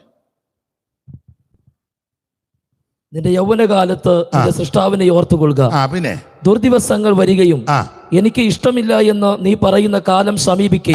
ദുർദിവസങ്ങൾ വരും, എനിക്ക് ഇഷ്ടമില്ലെന്ന് പറയുന്ന കാലം, ദിവസം വരാൻ പോവാ. പിന്നെ സൂര്യനും വെളിച്ചവും ചന്ദ്രനും നക്ഷത്രങ്ങളും ഇരുണ്ടുപോകുകയും മഴ പെയ്ത ശേഷം മേഘങ്ങൾ മടങ്ങി വരികയും ചെയ്യും മുമ്പേ തന്നെ പിന്നെ അന്ന് വീട്ടുകാവൽക്കാർ വിറയ്ക്കും. ലക്ഷണമാ. ഈ ഭവനം നശിക്കും, ഇത് തകർന്നു പോകും, ഇതില്ലാതാകും. അതിന്റെ ലക്ഷണങ്ങളാ. വീട്ടുകാവൽക്കാര് വിറയ്ക്കും. സാധാരണ അതിനെപ്പറ്റി പറയുന്നത് ഈ കയ്യും കാലും ഒക്കെ വിറയ്ക്കും. വീടിന് കാവൽ നിൽക്കുന്ന ഇതാണല്ലോ, ഇതൊരു ഭവനമാണ്. ഈ വീടിന് കാവൽ നിൽക്കുന്ന ഒരടി വരുമ്പം കയറി തടയുന്നത് ഇതാ കാവല്. വീടാൻ പോയപ്പം കൈകുത്തി നിന്നു. വീട്ടുകാവൽക്കാർ ഒടുവിൽ ഇങ്ങനെ വിറയ്ക്കും. ഇപ്പൊ കൈയടിക്കാത്തവരൊക്കെ അവസാനം ഇങ്ങനെ ഇരിക്കുന്ന കാണാം. ഇപ്പം പാട്ട് പാടുമ്പോൾ എന്ത് ചെയ്താൽ കൈ അടിക്കല്ലോ, ഒടുവിൽ നിനക്ക് ഇങ്ങനെ എപ്പോഴും അടിച്ചുകൊണ്ടിരിക്കണം. അതിനൊന്നും ഗതി വരുത്തരുത്. ഇപ്പോൾ ഒരു പാട്ട് പാടുമ്പോൾ എല്ലാവരും കൈ അടിക്കുമ്പോൾ ചേർന്ന് അടിച്ച് ദൈവത്തെ മഹത്വപ്പെടുത്തണം. ഇപ്പം നീ ആൾ കളിച്ചിങ്ങനെ ഇരുന്നാൽ ഒടുവിൽ കുഞ്ഞുഞ്ഞ് എപ്പോഴും കിടുകിടാന്ന് അടിച്ചിരിക്കും. കാപ്പി കൊടുക്കുമ്പോഴും കുഞ്ഞാഞ്ഞ് അടിക്കുക, കഞ്ഞി കൊടുക്കുമ്പോഴും കുഞ്ഞുഞ്ഞ് അടിക്കുക, കാപ്പിയെല്ലാം താഴെ പോവുക, ഏത്തക്കാപ്പം പിടിക്കപ്പച്ച അപ്പാണ്ട് താഴെ കിടക്കുന്നത്, കുഞ്ഞുഞ്ഞ് ഇങ്ങനെ അടിച്ചിരിക്കുക. അതിൻ്റെ കാരണം ആയ കാലത്ത് കൈ അടിച്ച് ദൈവത്തെ മഹത്വപ്പെടുത്താഞ്ഞുകൊണ്ടാണ്. അപ്പം വീട്ടുകാവൽക്കാർ പറയ്ക്കും. പിന്നെ ബലവാന്മാർ കുനിയും. ബലവാന്മാരൊക്കെ സഭയുടെ മുന്നിൽ നിന്ന് നീ വലിയ ആള് കളിച്ച നീ അവസാനം കുനിഞ്ഞൂപ്പാട് വരും. പിന്നെ അരയ്ക്കുന്നവർ ചുരുക്കമാകയാൽ അടങ്ങിയിരിക്കും എന്ന് പറഞ്ഞാൽ ഇനി അരിയുണ്ട ഒന്നും കടിക്കാൻ താല്പര്യം വരികയല്ല. പണ്ട് ഒറ്റ കടിക്ക് പൊട്ടിച്ചത് അരിയുണ്ട, മുറുക്കമുള്ള അരിയുണ്ട ഒറ്റ അടിക്ക് പൊട്ടിച്ചത് അല്ലയാ. ഇപ്പം അത് വയ്യ. അപ്പം പിന്നെ ആഗ്രഹം കൊണ്ട് പറയും, കുഞ്ഞുഞ്ഞമ്മ ഒരു കാര്യം ചെയ്യാം, പിന്നെ ഇടിയോറിനകത്തിട്ട് ഇടിച്ച് പൊടിച്ച് കാപ്പിക്കകത്ത് കലക്കി, അങ്ങനെയുള്ള ആഗ്രഹമുണ്ട്. വയ്യേലും വിടുകയില്ലെന്നുള്ളതാണ്. പണ്ടൊരു തള്ള പറഞ്ഞ് അവർ മുളക് നട്ട് കരണം പൊട്ടി. അപ്പം മരുമകൾക്ക് ഇഷ്ടമാണ്, മരുമകൾ അത് ചതച്ച് ചമ്മന്തി കൂട്ടി. അമ്മച്ചിക്ക് എരിവ് ഇഷ്ടമല്ല, എന്നാലും എൻ്റെ മുളക് മരുമകൾക്ക് എരിവ് ഇഷ്ടമാണ്. അവളത് എടുത്ത് രണ്ടെണ്ണം എടുത്ത് ചതച്ച് ഉള്ളിയും കൂടെ ചേർത്ത് ചതച്ച് അവൾ ഇപ്പോൾ തള്ള നോക്കിയിരിക്കുക. അവൾ അങ്ങനെ വിടാൻ ഒക്കുകയില്ല. അതുകൊണ്ട് തള്ള ഓടിച്ചെന്ന് ഒരു കരണം പൊട്ടിയെടുത്ത് ചോറെടുത്തേച്ച് അതിനകത്ത് വെച്ച് വിഴുങ്ങി. ഉണ്ടോ? വിടുകയല്ല. എന്നാലും എന്നാൽ അവൾ രണ്ട് കരണം പൊട്ടി തിന്നുക എന്നുള്ളതല്ല, തള്ളയ്ക്ക് ഇതുപോലെ കുച്ചുമ്പാ ചോറിനകത്ത് വെച്ച് തള്ള അങ്ങ് വിഴുങ്ങി. അപ്പോൾ അരയ്ക്കുന്നവർ ചുരുക്കമാകയാൽ അടങ്ങിയിരിക്കും. പിന്നെ കിളിവാതിലുകളിൽ കൂടി നോക്കുന്നവർ അന്ധന്മാരാണ്. അപ്പുറത്തെ വീട്ടിൽ ആരാ വന്നെന്നാ എന്ന് സിറ്റൗട്ടിരുന്ന് നോട്ടം. 2 പേരുണ്ടെന്ന് തോന്നുന്നു. ഒരാൾ പുരുഷനും ഒരാൾ സ്ത്രീയുമ. വേറെ ആരാണ്ട് ഇറങ്ങുന്നുണ്ടെന്നാ ഉണ്ടോ? ഉണ്ണേ ലൈറ്റ് ഓഫ് ആക്ക്. എന്നാൽ നമ്മൾ ലൈറ്റ് ഇട്ട് അവർക്ക് കാണാം. 2 പേരോട് ലൈറ്റ് ഓഫാക്കി പമ്മി ഇരിക്കുക സിറ്റൗട്ടി. അപ്പുറത്തെ വീട്ടിൽ ആര് വന്നെന്ന്. അങ്ങനെയുള്ള സൂക്കേടുള്ള ആൾക്കാരുണ്ട് ഇല്ലേ? ഒടുവിൽ കണ്ണ് കാണാൻ പാടില്ലാതാകും. കിളിവാതിൽ കൂടി നോക്കുന്നവര് അന്ധന്മാരാകും. പിന്നെ തെരുവിലെ കതകുകൾ അടയും. അപ്പുറം എന്ത് പറഞ്ഞാലും ഇങ്ങനെ ശ്രദ്ധിച്ചിരിക്കുക. ഇവിടെ ഇരിക്കുന്നെങ്കിലും മോനും മരുമകളും അപ്പുറം മുറിയിരുന്ന് വർത്താനം പറയുക, ഇപ്പുറം ഇരുന്ന് തള്ള അതിന് മറുപടി പറയുക. അങ്ങനെ അല്ലടാന്ന് തള്ളക്ക് കിടന്നുറങ്ങിയാൽ പോരെ? അല്ല, അങ്ങനെയുള്ളവരുണ്ട്. പിന്നെ അവർ 2 പേരുടെ അപ്പുറം ഇരുന്ന് വർത്താനം പറയുക. നാളെ നമുക്ക് ഇന്നടുത്ത് പോകണം, അത് കഴിഞ്ഞ് അവിടെ പോകേണ്ടത് നാളെ അങ്ങനെ പോകണ്ടെന്ന്. തള്ള ഉറങ്ങിയെന്ന് ഓർത്താൽ അവർ വർത്താനം പറഞ്ഞത്. തള്ള ഇങ്ങനെ ഉറക്കമൊന്നുമില്ലാതെ കുത്തിയിരിക്കുക, നരിയിരിക്കും പോലെ. വായിച്ചോ എല്ലാവരും കേൾക്കട്ടെ. ഇതൊക്കെ കാണുമ്പോൾ ഓർത്തോണം നീ പോകാത്ത എന്നുള്ളതിന്റെ ലക്ഷണമായി പറഞ്ഞു വരുന്നേ. വായിര്. അരയ്ക്കുന്ന ശബ്ദം മന്ദമാകും. ആഹാരം കൊടുത്താൽ പതുക്കെ കഴിക്കുള്ളൂ. പണ്ട് നിന്നുകൊണ്ട് വാരി കഴിച്ചോടിയ പെണ്ണമ്മ ഇപ്പം എത്ര മണിക്കൂർ എടുത്താ കഴിക്കുന്നത്. അപ്പൊ ഇതൊക്കെ താമസിച്ച് ആഹാരം കഴിക്കുമ്പോൾ ഓർത്തോണം പെണ്ണമ്മ പോകാറായെന്ന്. വായിച്ചു. പക്ഷികളുടെ ശബ്ദത്തിങ്കിൽ ഉണർന്നു പോകും. ഉറക്കമില്ലെന്നേ. സ്തോത്രം.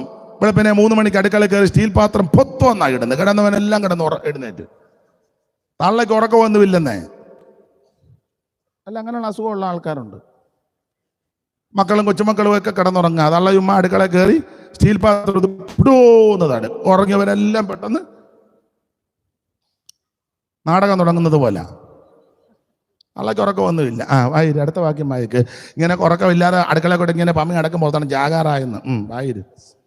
വായിച്ചു. കേക്കട്ടെന്ന് വായിക്കേ. എന്നാ ഇത് വായിക്കാത്ത? പുള്ളി വായിക്കുകയല്ല. പുള്ളിക്ക് ആരെയോ ഓർമ്മ വന്ന ആരെയാ? നമ്മുടെ വീട്ടിലെ പക്ഷികളുടെ ശബ്ദം ഉണർന്നു പോകും. പിന്നെ പാട്ടുകാരത്തികളൊക്കെയും തളരുകയും ചെയ്യും. പിന്നെ അന്ന് അവൾ ഇപ്പൊ ഇവിടെ വരണ്ട, നമുക്ക് അവൾ അവിടെ നിൽക്കട്ടെ. അന്ന് അവർ കയറ്റത്തെ പേടിക്കും. പിന്നെ വഴിയിൽ ഭീതികളുള്ളതായി തോന്നും. പിന്നെ ബദാമൃക്ഷം പൂക്കും. ഇപ്പൊ പിന്നെ പൂത്തതേതാന്നൊന്നും അറിയത്തില്ല, എല്ലാം അഡ്ജസ്റ്റ് നടക്കുന്നോണ്ട് പൂത്തതേതാ പൂക്കാത്തതേതാ 1.5 മാസം കഴിഞ്ഞാൽ അറിയാം പൂത്തതേതാന്ന്. കാരണം 1 മാസം എങ്ങാണ്ടായതിന്റെ ആണെന്ന് പറയുന്നു. എനിക്കറിയത്തില്ല, ഞാൻ ഉപയോഗിച്ചിട്ടില്ല. നമ്മൾ രണ്ടും തവ ചോദിച്ചാൽ വിധിയില്ല. ദൈവത്തിന് മഹത്വം. ഇല്ലല്ലോ, പിന്നെ തൂത്തിട്ടും കാര്യമൊന്നുമില്ല ആവത്താന്. അപ്പം ബലാമൃഷം പൂക്കും. പിന്നെ തുള്ളനിഴഞ്ഞു നടക്കും. ചികിമിന്നുക്കിയ ഓമന മുടികൾ വെള്ളയായി തീർന്നിടുമേ. ചികിമിന്നുക്കിയ ഓമന മുടികൾ വെള്ളയായി തീർന്നിടുമേ. നിന്നൂടെ മുഖം കുഴിഞ്ഞഴകെല്ലാം പോയി നീ തപ്പി നടന്നിടുമേ. യൗവനക്കാരാം നിന്നൂടെ യൗവനം നാശത്തിലാക്കിടല്ലേ. നിന്നൂടെ യൗവനം നാശത്തിലാക്കാതെ രക്ഷകനെ ഏൽപ്പിക്കാം. അപ്പോൾ ബദാമൃക്ഷം പൂക്കും, പിന്നെ തുള്ളൻ എഴുഞ്ഞു നിൽക്കും, യോജനക്കുരു ഫലിക്കാതെ വരും. പിന്നെ മനുഷ്യൻ തന്റെ ശാശ്വത ഭവനത്തിലേക്ക് പോകും. പിന്നെ വിലാപം കഴിക്കുന്നവർ വീതിയെ ചുറ്റി സഞ്ചരിക്കും. ഓടിച്ചു വായിച്ചോ. അന്ന് വെള്ളിച്ചരട് അറ്റുപോകും. സ്പൈനൽ കോഡിന്റെ കാര്യമാണ് പറയുന്നത്. വെള്ളിച്ചരടെ അറ്റുപോകും. പിന്നെ പൊൻകിണ്ണം തകരും. ഉറവിങ്കിലെ കുടം ഉടയ്ക്ക് വെക്കോ എന്ന് നീ ആകെ പരുവക്കേടാകുമെന്നായി പറഞ്ഞത്. താഴോട്ട് ഇനി വായിപ്പിക്കുന്നില്ല. ഈ ലക്ഷണങ്ങൾ കണ്ട് തുടങ്ങുമ്പോൾ ഓർത്തോണം, ഈ കൂടാരം, ഈ ഭവനം പോകാൻ പോവുക. അപ്പോൾ ഒരു കാര്യം പറയാം, ഈ ഭവനം തകരുന്നതിന് മുമ്പ് ഞാനും നിങ്ങളും ചെയ്യേണ്ട ഒരു കാര്യമുണ്ട്. യേശുവിനെ രക്ഷിതാവായി സ്വീകരിക്കണം. ഈ കൂടാരം പൊളിയുന്നതിന് മുമ്പ് എന്നെ കേൾക്കുന്ന സകല പ്രിയപ്പെട്ടവരോടും ഓർപ്പിക്കട്ടെ, അവൻ ചെയ്യേണ്ട പ്രധാനപ്പെട്ട കാര്യം, അവൻ കൂടാരത്തിൽ വസിക്കുമ്പോൾ യേശുവിനെ രക്ഷിതാവായി സ്വീകരിക്കണം. 5 പൈസ മുടക്കണ്ട, അരക്കാശ് മുടക്കണ്ട, 1 മൈൽ നടക്കണ്ട, ഭൗതിക വസ്തുക്കൾ ഒന്നും കൊടുക്കണ്ട. ഇരിക്കുന്ന ഇടത്ത്, കേൾക്കുന്ന ഇടത്തിരുന്ന് പറ, യേശുവേ എന്നെ രക്ഷിക്കണം, യേശുവേ എൻ്റെ ഉള്ളത്തിലേക്ക് വരണം, എന്നെ ഇന്ന് രാത്രി രക്ഷിക്കണം, എൻ്റെ പാപങ്ങളെ മോചിക്കണം, എന്നെ അവിടുത്തെ പൈതലാക്കി തീർക്കണം. ഇന്ന് രാത്രി ഈ കൂടാരം പൊളിയുന്നതിന് മുമ്പ് നീ ക്രിസ്തുവിനെ രക്ഷിതാവായി സ്വീകരിക്കണം. അതിനാ ദൈവം നിനക്ക് അവസരം തന്നിരിക്കുന്നേ. ദൈവത്തിന്റെ മഹത്വം.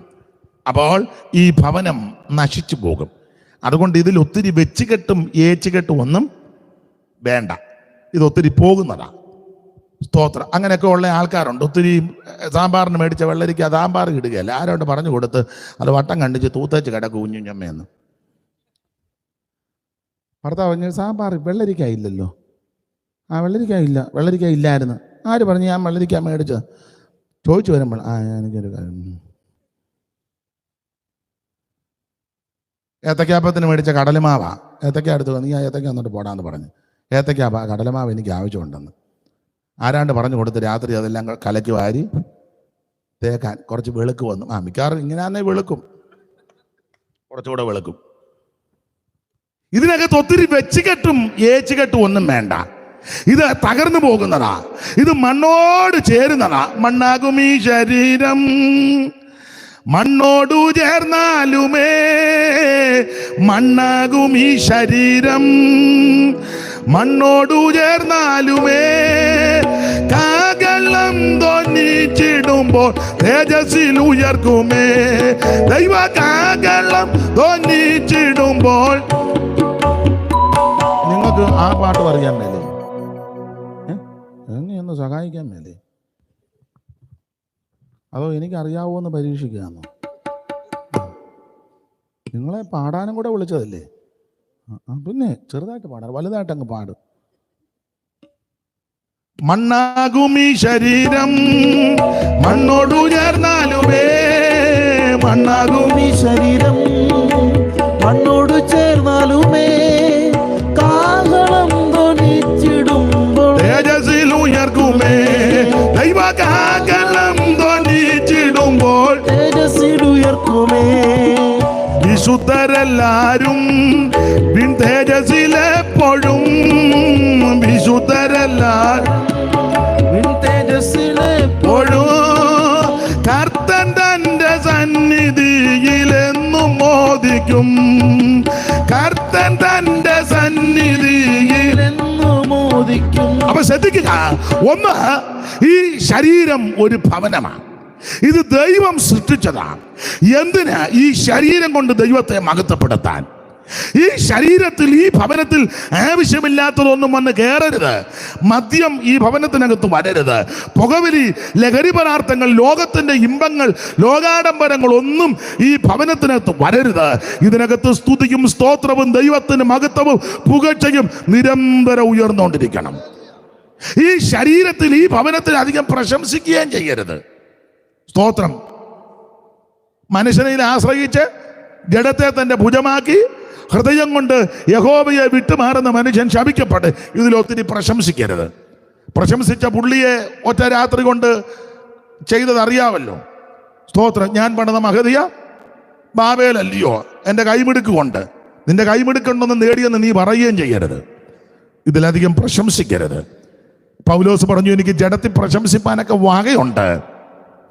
8-ാം നാളിൽ പരിച്ഛേദനയേറ്റവൻ ബെന്യാമീൻ ഗോത്രജൻ, ഇസ്രായേൽ ജാതിക്കാരൻ, ന്യായപ്രമാണം സംബന്ധിച്ച് പരീശൻ, ശുഷ്കാന്തി നിമിത്തം സഭയെ ഉപദ്രവിച്ചവൻ, ന്യായപ്രമാണത്തിലെ നീതി സംബന്ധിച്ച് അനന്തിനാ, പിന്നെ റോമാ പൗരത്വം.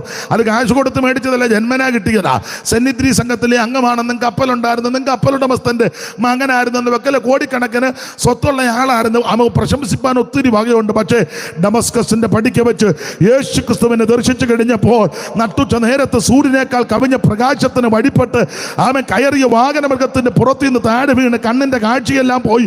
നീ ആരാ കർത്താവ് എന്ന് ചോദിച്ചപ്പോൾ നീ ഉപദ്രവിക്കുന്ന നസറയനാകുന്ന യേശുവിനെ കണ്ടു.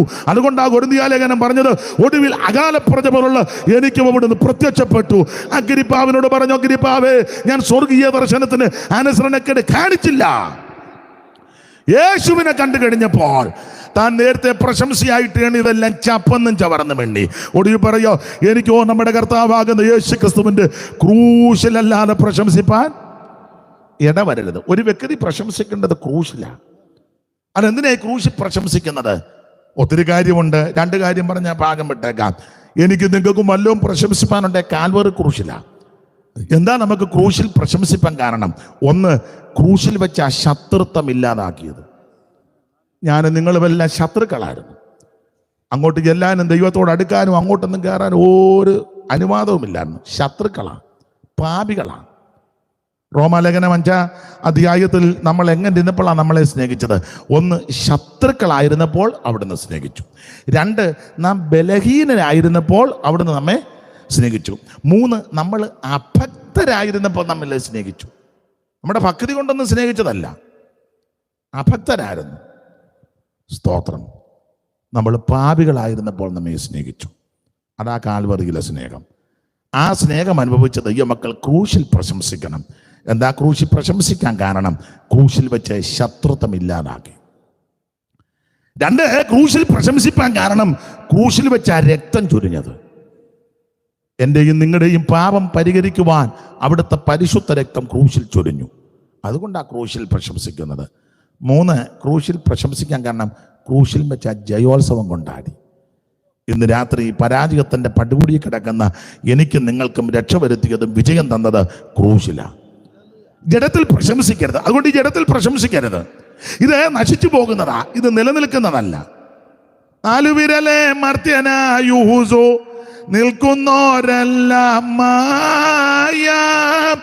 4 വിരലെ മർത്യനായൂസു നിൽക്കുന്നോരെല്ലാം മായ. 4 വിരലെ മർത്യനായൂസു നിൽക്കുന്നോരെല്ലാം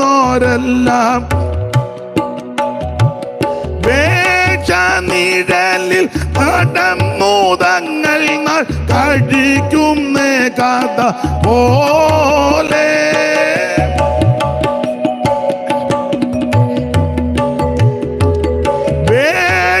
നിഴലിൽ നടന്നൂതങ്ങൾ കഴിക്കുന്ന കഥ പോലെ. ഒരിക്കലേവനും മരിക്കും നിർണയം ഒരുങ്ങെല്ലാവരും. ഒരിക്കലേവനും മരിക്കും നിർണയം ഒരുങ്ങെല്ലാവരും.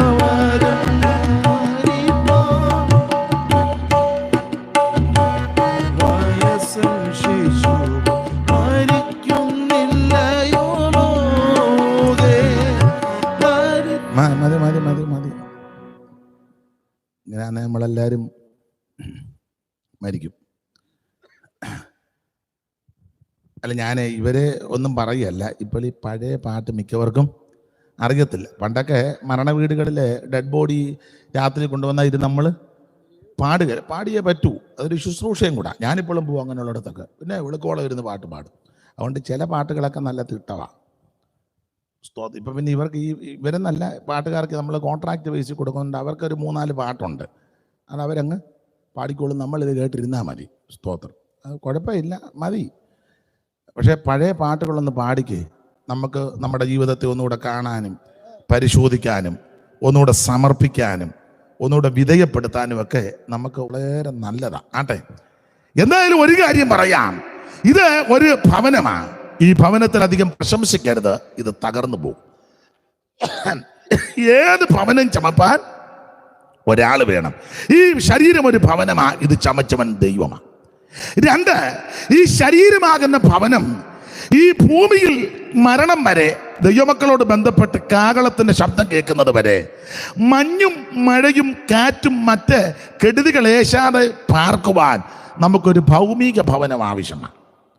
അത് മനുഷ്യന്റെ സാഹചര്യവും അവനവൻ്റെ രീതികളും പണത്തിൻ്റെ സാഹചര്യമൊക്കെ മനസ്സിലാക്കി ഒരു ഭവനം ആവശ്യമാണ്. ഇന്ന് രാത്രി ഭവനമില്ലാത്ത ആരേലും ഇവിടെ ഉണ്ടെങ്കിൽ ദൈവം നിങ്ങൾക്ക് ഭവനം തരും. മരണം വരെയും കാഹളത്തിൻ്റെ ശബ്ദം കേൾക്കുന്നത് വരെ ഈ ഭൂമിയിൽ പാർക്കാൻ ഒരു ഭവനം ആവശ്യം. മനുഷ്യൻ്റെ എല്ലാ ആഗ്രഹം അതാ, ഒരു ഭവനം. വിശേഷിച്ച് സഹോദരിമാർക്ക് വളരെ അവർക്ക് അതിൻ്റെ ബുദ്ധിമുട്ടുകൾ അറിയാം. ഒരു ഭവനം ആവശ്യമാണ്.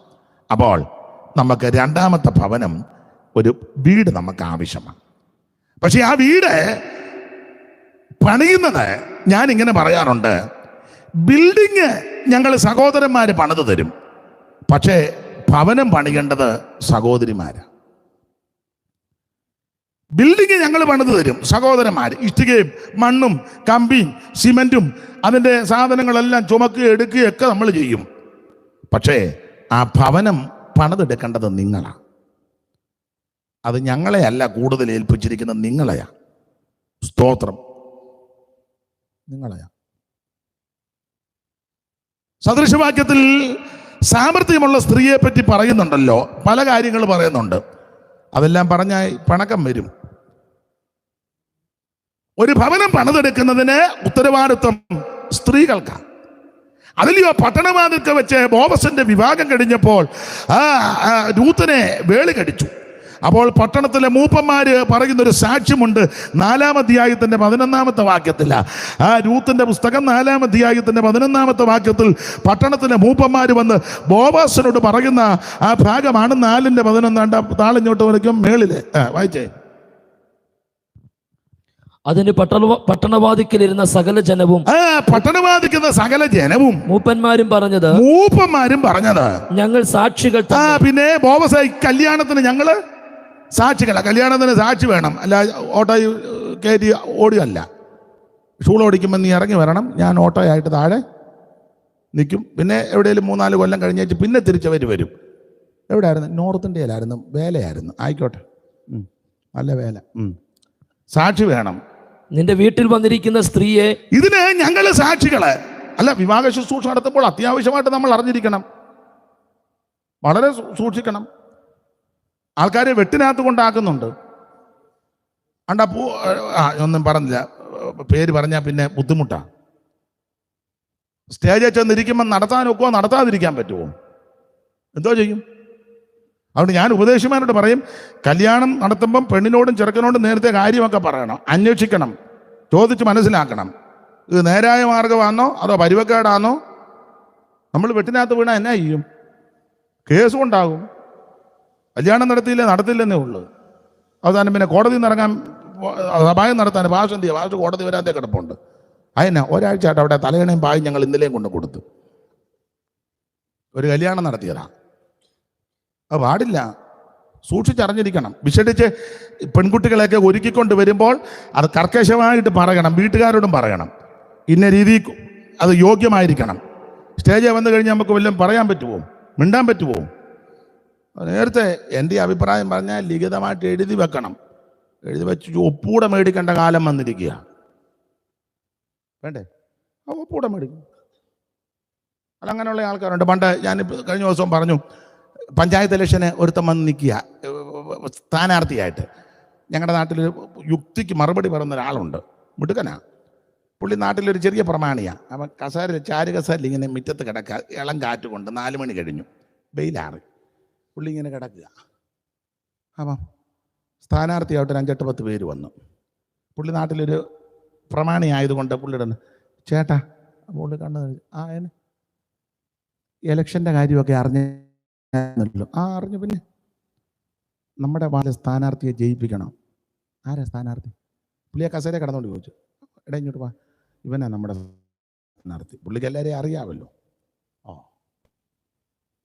അപ്പം വന്നവർ പറഞ്ഞു, ചേട്ടൻ്റെയും ചേച്ചിയുടെ വോട്ട് തരണം. പുള്ളി പറഞ്ഞു, എൻ്റെ വോട്ടും തരാം, ശാന്തയുടെ വോട്ടും തരാം. എൻ്റെ അനിയനും അനിയത്തിയും അമ്മയുണ്ട്, അവരുടെ 3 പേരുടെ വോട്ടുകൂടെ തരാം.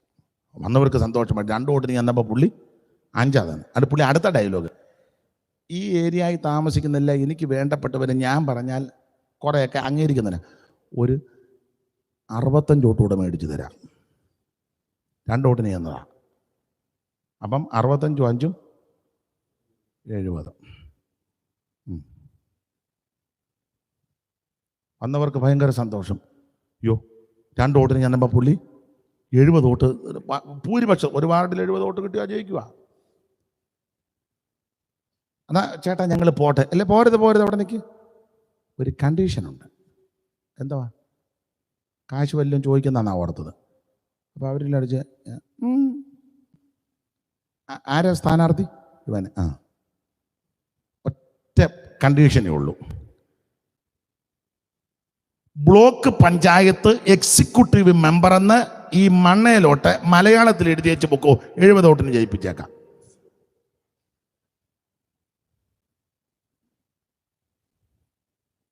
മനസ്സിലായില്ല? ബ്ലോക്ക് പഞ്ചായത്ത് എക്സിക്യൂട്ടീവ് മെമ്പർ എന്ന് മലയാളത്തിൽ, ഇംഗ്ലീഷ് വേണ്ട, മലയാളത്തിൽ ഈ പച്ച മണ്ണിലോട്ട് സ്ഥാനാർത്ഥി എഴുതി വെച്ച് പൊക്കോ, 70 വോട്ടിന് പറഞ്ഞിട്ട് പുള്ളി കസേര കിടന്ന് കണ്ണടച്ച് കിടന്നു. കണ്ണു തുറന്ന പൊറ്റി ഒരുത്തനില്ല. അപ്പോൾ പുള്ളിയുടെ ചോദ്യം എന്താ? എഴുത്തുമായനെ അറിയാത്തവനെയാണ് നമ്മൾ ജയിപ്പിച്ചങ്ങോട്ട്? അല്ല, അങ്ങനെ പറയുന്ന ആൾക്കാരുണ്ട്. വളരെ സൂക്ഷിക്കണം. നമ്മുടെ വിഷയത്തിൽ വരാം. ഒരു ഭവനം പണിതെടുക്കുന്നത് നിന്റെ വീട്ടിൽ വന്നിരിക്കുന്ന ഈ സ്ത്രീയെ, അങ്ങനെ നിന്റെ വീട്ടിൽ വന്നിരിക്കുന്ന ഈ സ്ത്രീയെ യഹോവ റാഹേലിനെ പോലെയും യഹോവ റാഹേലിനെ പോലെ ലേയായെ പോലെ ആക്കട്ടെ. അടുത്തത്, അവർ ഇരുവരുമല്ലയോ ഇസ്രായേൽ ഗൃഹം പണിതത്. ഒരു ഭവനം പണിതെടുക്കുന്നത് ദൈവം കഴിഞ്ഞാൽ സഹോദരിമാരാ. ദൈവം നിങ്ങളെ ഏൽപ്പിച്ചിരിക്കുന്ന ശുശ്രൂഷയാ. ബിൽഡിംഗ് ഞങ്ങൾ പണിത് തരും, ആ ഭവനം പണിതെടുക്കുന്നത് നിങ്ങളാ. ദൈവകൃപയെ ശരണപ്പെട്ട് നിങ്ങളെ ഏൽപ്പിച്ച ഭവനം നന്നായിട്ട് പണിതെടുക്കണം. മറുവശമുണ്ട്, ഭവനം പൊളിക്കുന്നത് നിങ്ങളാ. പിന്നെ 14:1 സദൃശവാക്യം പെട്ടെന്ന് വായിച്ചു, അറിവുള്ള വാക്യം എങ്കിലും പെട്ടെന്ന് വായിച്ചോ. ആരെങ്കിലും അത്യാവശ്യം പോകുന്നവർ അതുകൂടെ കേട്ടോണ്ട് പോയിക്കോട്ടെ. പെട്ടെന്ന് 14:1.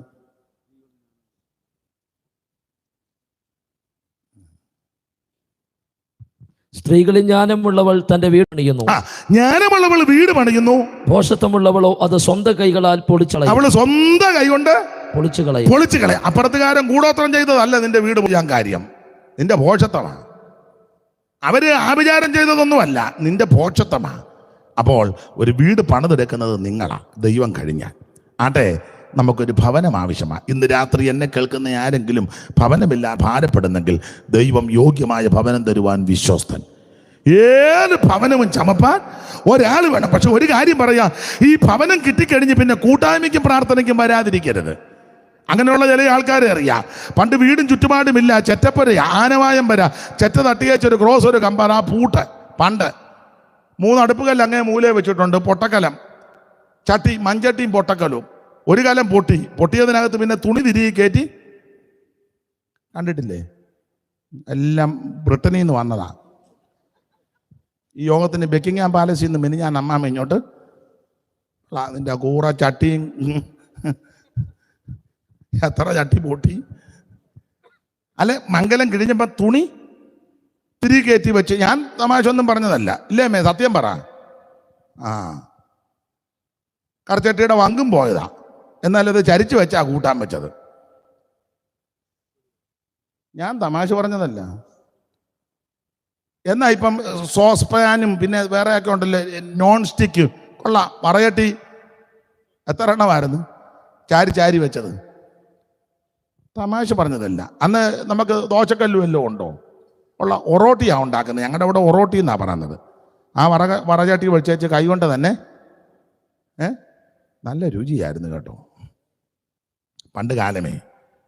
അതിൽ നിന്നൊക്കെ ദൈവം നിനക്കിപ്പോൾ നന്മ തന്നു. നല്ല വീടായി, ചുറ്റുപാടായി, സാഹചര്യമൊക്കെ തന്നു. ഈ വീടുമൊക്കെ നന്ന് കിട്ടിക്കഴിഞ്ഞപ്പോൾ ഇപ്പൊ ചിലർ യോഗത്തിന് വരികയില്ല. പണ്ട് ആനവായം വരെ ചെറ്റ തട്ടി കാപ്പിക്കമ്പ് ക്രോസ് വെച്ചു പൂട്ട്. ഇന്ന് ഈട്ടിയുടെയും തേക്കിൻ്റെയും ഒക്കെ നല്ല കഥക, ഭയങ്കര കട്ടളയും കഥവും ഒക്കെ. ഒന്ന് പൂട്ടി, രണ്ട് പൂട്ടി, ഇടിച്ചു നോക്കി ഇല്ലേ. എന്നിട്ട് പിന്നെയും പകുതി വന്നപ്പം താക്കോല് ഞാൻ. ദൈവം നിനക്ക് നന്മ തരുമ്പോൾ ദൈവത്തോട് കൂടുതൽ അടുത്തോണം. ഞാൻ ദീർഘമാക്കുന്നില്ല, ഓടിച്ചങ്ങ് നിർത്തുക. രണ്ടാമത്തെ ഭവനം, ഈ ശരീരമാകുന്ന ഭവനം മഞ്ഞും മഴയും കാറ്റും മറ്റ് ശീതവും ദോഷവും ഏൽക്കാതിരിക്കാൻ ഈ മരണം വരെ, കാകളതുണി വരെ ഇവിടെ പാർക്കുവാൻ ഒരു ഭവനം, ഭൗമിക ഭവനം ആവശ്യമാണ്. അത് തരുവാൻ ദൈവം വിശ്വസ്തനുമാണ്. ആ ഭവനത്തിൽ നീ അധികം പ്രശംസിക്കരുത്. ലത്തൂരിലെ ഭൂകമ്പം നമുക്കറിയാം, ചെറുതായിട്ടൊന്ന് അനങ്ങിയതേ ഉള്ളൂ, പപ്പടം പൊടിയും പോലെ പൊടിഞ്ഞു. അതിലും പ്രശംസിക്കരുത്. പ്രശംസിക്കുന്നവൻ ദൈവത്തിൽ പ്രശംസിക്കണം. ഈ രണ്ട് ഭവനം ലഭിച്ചു. ഒന്ന് ഈ ഭവനം, രണ്ടിത് പാർക്കുവാൻ വേറൊരു ഭവനം, അതും യോഗ്യമായി കിട്ടി. അങ്ങനെ ആയുസ് തീരാനല്ല ദൈവത്തിൻ്റെ പദ്ധതി. മൂന്നാമതൊരു ഭവനത്തിലേക്ക് എല്ലാവരും വരണം.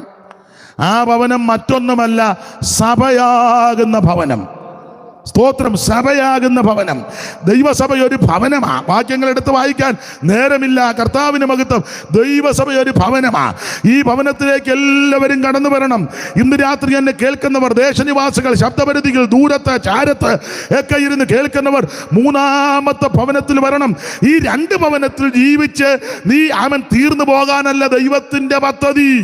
അങ്ങനെ രണ്ട് ഭവനത്തിലും ജീവിച്ച് തീർന്നത് കൊണ്ട് നിത്യതയിലെത്തത്തില്ല. മൂന്നാമതൊരു ഭവനത്തിൽ എല്ലാവരും വന്ന് പ്രവേശിക്കണം. ആ ഭവനം മറ്റൊന്നുമല്ല, സഭയാകുന്ന ഭവനം. ആ ഭവനത്തിൽ അംഗത്വം ലഭിക്കുവാൻ, പ്രവേശിക്കുവാൻ എന്താണ് മാർഗം? ഒന്നാമത്തെ മാർഗം, നീ രക്ഷിക്കപ്പെടണം. യേശു ക്രിസ്തുവിനെ രക്ഷിതാവായി സ്വീകരിക്കണം. മറ്റൊരുത്തനും രക്ഷയില്ല. യേശു ക്രിസ്തു മാത്രം രക്ഷിതാവ്. രക്ഷിക്കപ്പെടുക മാത്രമല്ല, രക്ഷിക്കപ്പെട്ട ദൈവമക്കൾ മുഴുവൻ വെള്ളത്തിൽ മുങ്ങി സ്നാനപ്പെടണം. എങ്ങനെ?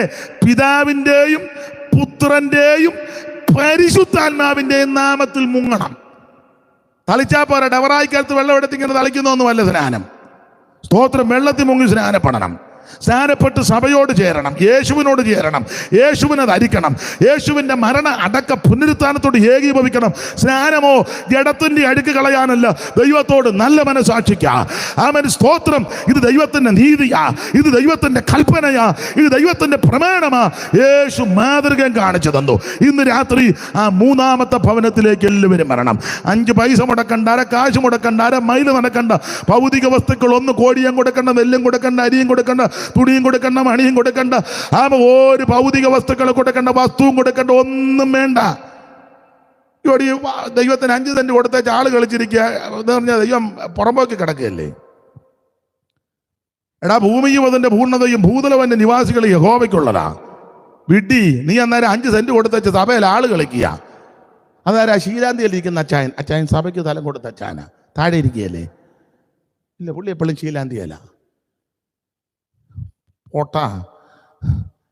എടേ, ഭൂമിയും അതിൻ്റെ പൂർണ്ണതയും എല്ലാം ദൈവത്തിൻ്റെതാ. ദാവീദ് പറഞ്ഞത് മുഴുവൻ നിൻ്റെതാ. നിന്റെ കയ്യിൽ നിന്ന് വാങ്ങി വൃത്തിയായിട്ട് തരുന്നുമില്ല. ഇത് മുഴുവൻ ദൈവത്തിൻ്റെതാ. നിന്റെ പൈസയൊന്നും ദൈവത്തിന് വേണ്ട, നിന്റെ വസ്തുവും ദൈവത്തിന് വേണ്ട, നിന്റെ കോഴിയും വേണ്ട, കോഴിയുടെ മുട്ടയും വേണ്ട, പൂവൻ കോഴിയും വേണ്ട, വടക്കോഴിയും വേണ്ട. ദൈവത്തിന് നിന്നെ മതി. ഇന്ന് രാത്രി ദൈവകരങ്ങളെ സമർപ്പിക്കേ, യേശുവിനായി സമർപ്പിക്ക്. മൂന്നാമത്തെ ഭവനം ദൈവസഭയാകുന്ന ഭവനം. ആ ഭവനത്തിൽ നീ വരണം. ഈ ഭവനത്തിൽ വന്നാൽ ഭവനത്തിൽ എന്തൊക്കെ ഉണ്ട് എടുത്ത് വായിപ്പിക്കുന്നില്ല. ഇതിനകത്ത് എന്തെല്ലാം കാര്യങ്ങളുണ്ട്. കൊരിന്ത്യർക്ക് എഴുതിയ 1 ലേഖനം 14 അധ്യായത്തിന്റെ 26 പഠിക്കുമ്പോൾ, ആകയാൽ എന്ത് സഹോദരന്മാരെ, നിങ്ങൾ കൂടി വരുമ്പോൾ ഓരോരുത്തരും സങ്കീർത്തനമുണ്ട്. ഉപദേശമുണ്ട്, അന്യഭാഷയുണ്ട്, വ്യാഖ്യാനമുണ്ട്, വീര്യപ്രവൃത്തി, ഇതെല്ലാം ഈ ഭവനത്തിലുണ്ട്. ഈ ഭവനത്തിൽ വന്ന് ഇതെല്ലാം പൂജിച്ചും ആനന്ദിച്ചും സന്തോഷിച്ചും വേണം മുമ്പോട്ട് പോകാൻ. ഏത് ഭവനവും ചമപ്പാൻ ഒരാൾ വേണം. ഈ 3 ഭവനത്തിൽ നീ വിശ്വസ്തയോടെ, കൃത്യതയോടെ, പരമാർത്ഥതയോടെ, പ്രമാണത്തോടെ പാർത്താൽ 4മതൊരു ഭവനത്തിൽ നിന്നെ എത്തിക്കും. ആ ഭവനത്തിൽ എത്തിക്കാൻ ആ കർത്താവ് സ്വർഗത്തിലേക്ക് പോയേക്കുന്നത്. അവിടെ നിന്ന് പോകാൻ നേരത്ത് പറഞ്ഞു, ഞാൻ നിങ്ങൾക്ക് സ്ഥലമൊരുക്കാൻ പോവുകയാ. ഞാൻ പോയി സ്ഥലമൊരുക്കിയാൽ ഞാൻ പിന്നെയും വന്ന് നിങ്ങളെ എൻ്റെ ഇടയ്ക്ക് ചേർത്തുകൊള്ളും. ആമൻ. ഞാൻ നിങ്ങൾക്കൊരു വീടൊരുക്കാൻ പോകുക. ഇന്ന് രാത്രിയിൽ ഓർപ്പിക്കട്ടെ, നമുക്കൊരു ഭവനം ഉന്നതങ്ങളിൽ പണിയുന്നുണ്ട്. ഒരു കുഞ്ഞുങ്ങൾ പോലും അപകരിച്ചെടുക്കത്തില്ല. അത് ഒരു മനുഷ്യൻ്റെ ഹൃദയത്തിൽ തോന്നിയിട്ടില്ല, ആരും കണ്ടിട്ടുമില്ല. ആ ഒരു കുഞ്ഞുങ്ങൾ പോലും കാണാത്തൊരു ഭവനം നമുക്ക് വേണ്ടി നമ്മുടെ കർത്താവ് ഉന്നതങ്ങളിൽ ഒരുക്കുന്നുണ്ട്. നിങ്ങളുടെ ഹൃദയം കലങ്ങിപ്പോകരുത്. ദൈവത്തിൽ വിശ്വസിപ്പീൻ, എന്നിലും വിശ്വസിപ്പീൻ. എൻ്റെ പിതാവിൻ്റെ ഭവനത്തിൽ അനേകം വാസസ്ഥലമുണ്ട്. ഇന്ന് രാത്രി ആ നല്ല ഭവനം ഒരുക്കാൻ നമ്മുടെ കർത്താവ് സ്വർഗത്തിലേക്ക് പോയി. അധികം താമസിക്കാതെ അവൻ തിരിച്ചു വരും. എന്തിന്? തിരുസഭയെ ചേർത്ത് ആ ഭവനത്തിൽ എത്തിക്കുവാൻ. ഇന്ന് രാത്രി ആ ഭവനത്തിൽ ചെന്ന് ചേരുവാൻ നമുക്കൊന്ന് സമർപ്പിക്കാം. ആമേൻ, സ്തോത്രം. അതിനായി നമുക്കൊന്ന് ഏൽപ്പിച്ചു കൊടുക്കാം. ഏത് ഭവനം ചമപ്പാൻ ഒരാൾ വേണം. ഒന്നാമത്തെ ഭവനം ഈ ശരീരമാകുന്ന ഭവനം. രണ്ടാമത്തെ ഭവനം ഈ ശരീരമാകുന്ന ഭവനം ഈ ഭൂമിയിൽ പാർക്കാൻ ഭൗമികമായ മെറ്റീരിയൽ കൊണ്ട് പണിത ഒരു ഭവനം. ആ ഭവനത്തിൽ ജീവിച്ച് തീരുകയല്ല. 3മത്തെ ഭവനത്തിൽ എല്ലാവരും മരണം. അത് സഭയാകുന്ന ഭവനം. ആ സഭയാകുന്ന ഭവനത്തിൽ ചില പ്രമാണങ്ങളും ക്രമീകരണങ്ങളും വ്യവസ്ഥകളുമുണ്ട്. അതിൻ്റെ വ്യവസ്ഥയാണ് ഞാൻ പറഞ്ഞ്, മാനസാന്തരപ്പെട്ട്, രക്ഷിക്കപ്പെട്ട്, സ്നാനപ്പെട്ട്, പരിശുദ്ധാത്മ നിറവിനെ പ്രാപിച്ച്, തിരുമേശയെടുത്ത്, കൂട്ടായ്മ ആചരിച്ച്, പ്രാർത്ഥന കഴിച്ച്, കർക്കശമായ വേർപാട് പാലിച്ച് നീ വിശ്വസ്തയോടെ ജീവിച്ചാൽ ആ 4മത്തെ നിത്യഭവനത്തിൽ നിന്നെ കൊണ്ടുനാക്കും. Praise the Lord. കരമുയർത്തി ദൈവത്തിന് മഹത്വം കൊടുക്കാം. ആമേൻ.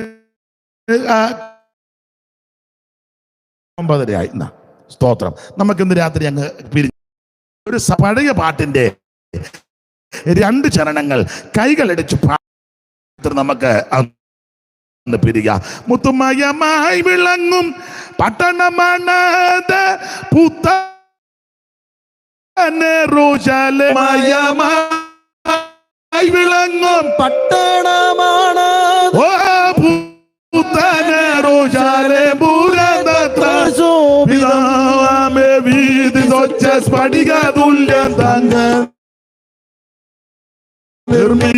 തന്നെ.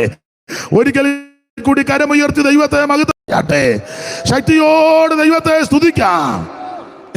പാടിയ പാട്ടിന്റെ ഒരു വരി അറിയാവുന്നവര് ചേർന്ന് പാടിക്കോ. നാടില്ല നമുക്ക് ഉലകിൽ, വീടില്ല നമുക്ക് മരുവിൽ, സ്വർലോകത്തിൻ തങ്കത്തെരുവിൽ നാണും വീടൊന്നോ വീരവിൽ. ഓ സ്വർലോകത്തിൻ തങ്കത്തെരുവിൽ നാണും വീടൊന്നോ വീരവിൽ. കരമുയർത്തി ഹല്ലേലൂയ പാടാം. ജനമേ, യഹോവ നിങ്ങളെ അനുഗ്രഹിച്ച് കാക്കുമാറാകട്ടെ. യഹോവ തിരുമുഖം നിങ്ങളുടെ മേൽ പ്രകാശിപ്പിച്ച് നിങ്ങളോട് കൃപയുള്ളവനാകട്ടെ. യഹോവ തിരുമുഖം നിങ്ങളുടെ മേൽ ഉയർത്തി നിങ്ങൾക്ക് സമാധാനം നൽകുമാറാകട്ടെ. ഒരിക്കൽ കൂടി ഹല്ലേലൂയ പാടാം. ഹല്ലേലൂയ. എല്ലാവർക്കും ഇരിക്കാം. ഇന്ന് രാത്രി ഈ ശുശ്രൂഷയ്ക്ക് ഇവിടെ വരുവാൻ ദൈവം കൃപ നൽകി എന്നെ ക്ഷണിച്ച കർത്തദാസന് ചുമതലപ്പെട്ടവർക്കും, വിശേഷിച്ച് വലിയേറിയ കർത്തദാസൻ ദാനിയേൽ അയിരൂർ അവർക്കും കൂടപ്പെട്ട ഈ ഫ്രണ്ടിലിരിക്കുന്ന എല്ലാ കർത്തദാസന്മാർക്കും നന്ദി. നിങ്ങൾ ഓർക്കുമ്പം എളിയവനെയും ഓർത്ത് പ്രാർത്ഥിക്കണമെന്ന് അപേക്ഷിക്കുന്നു. ദൈവത്തിൻ്റെ വലിയ കൃപ കൊണ്ടും നിങ്ങളെ പോലുള്ള അനേക ദൈവമക്കളുടെ പ്രാർത്ഥന കൊണ്ട് ഇന്ന് വരെ നിൽക്കുന്നത്. ഇനിയും നിങ്ങളുടെ എല്ലാം വിലപ്പെട്ട പ്രാർത്ഥന വളരെ അത്യാവശ്യമാണ്. ഓർക്കുമ്പോൾ എളിയവനെയും കുടുംബത്തെയും തിരുവല്ലായിൽ ഒരു കൂട്ടായ്മ കൊണ്ട് ഓർത്ത് പ്രാർത്ഥിക്കണമെന്ന് വിനീതമായിട്ട് അപേക്ഷിച്ച് വാക്കിന്ന് വിരമിക്കുന്നു. ദൈവം എല്ലാവരെയും അനുഗ്രഹിക്കുമാറാകട്ടെ. വാക്യം വായിച്ച കർത്തദാസന് വളരെ നന്ദി. ദൈവം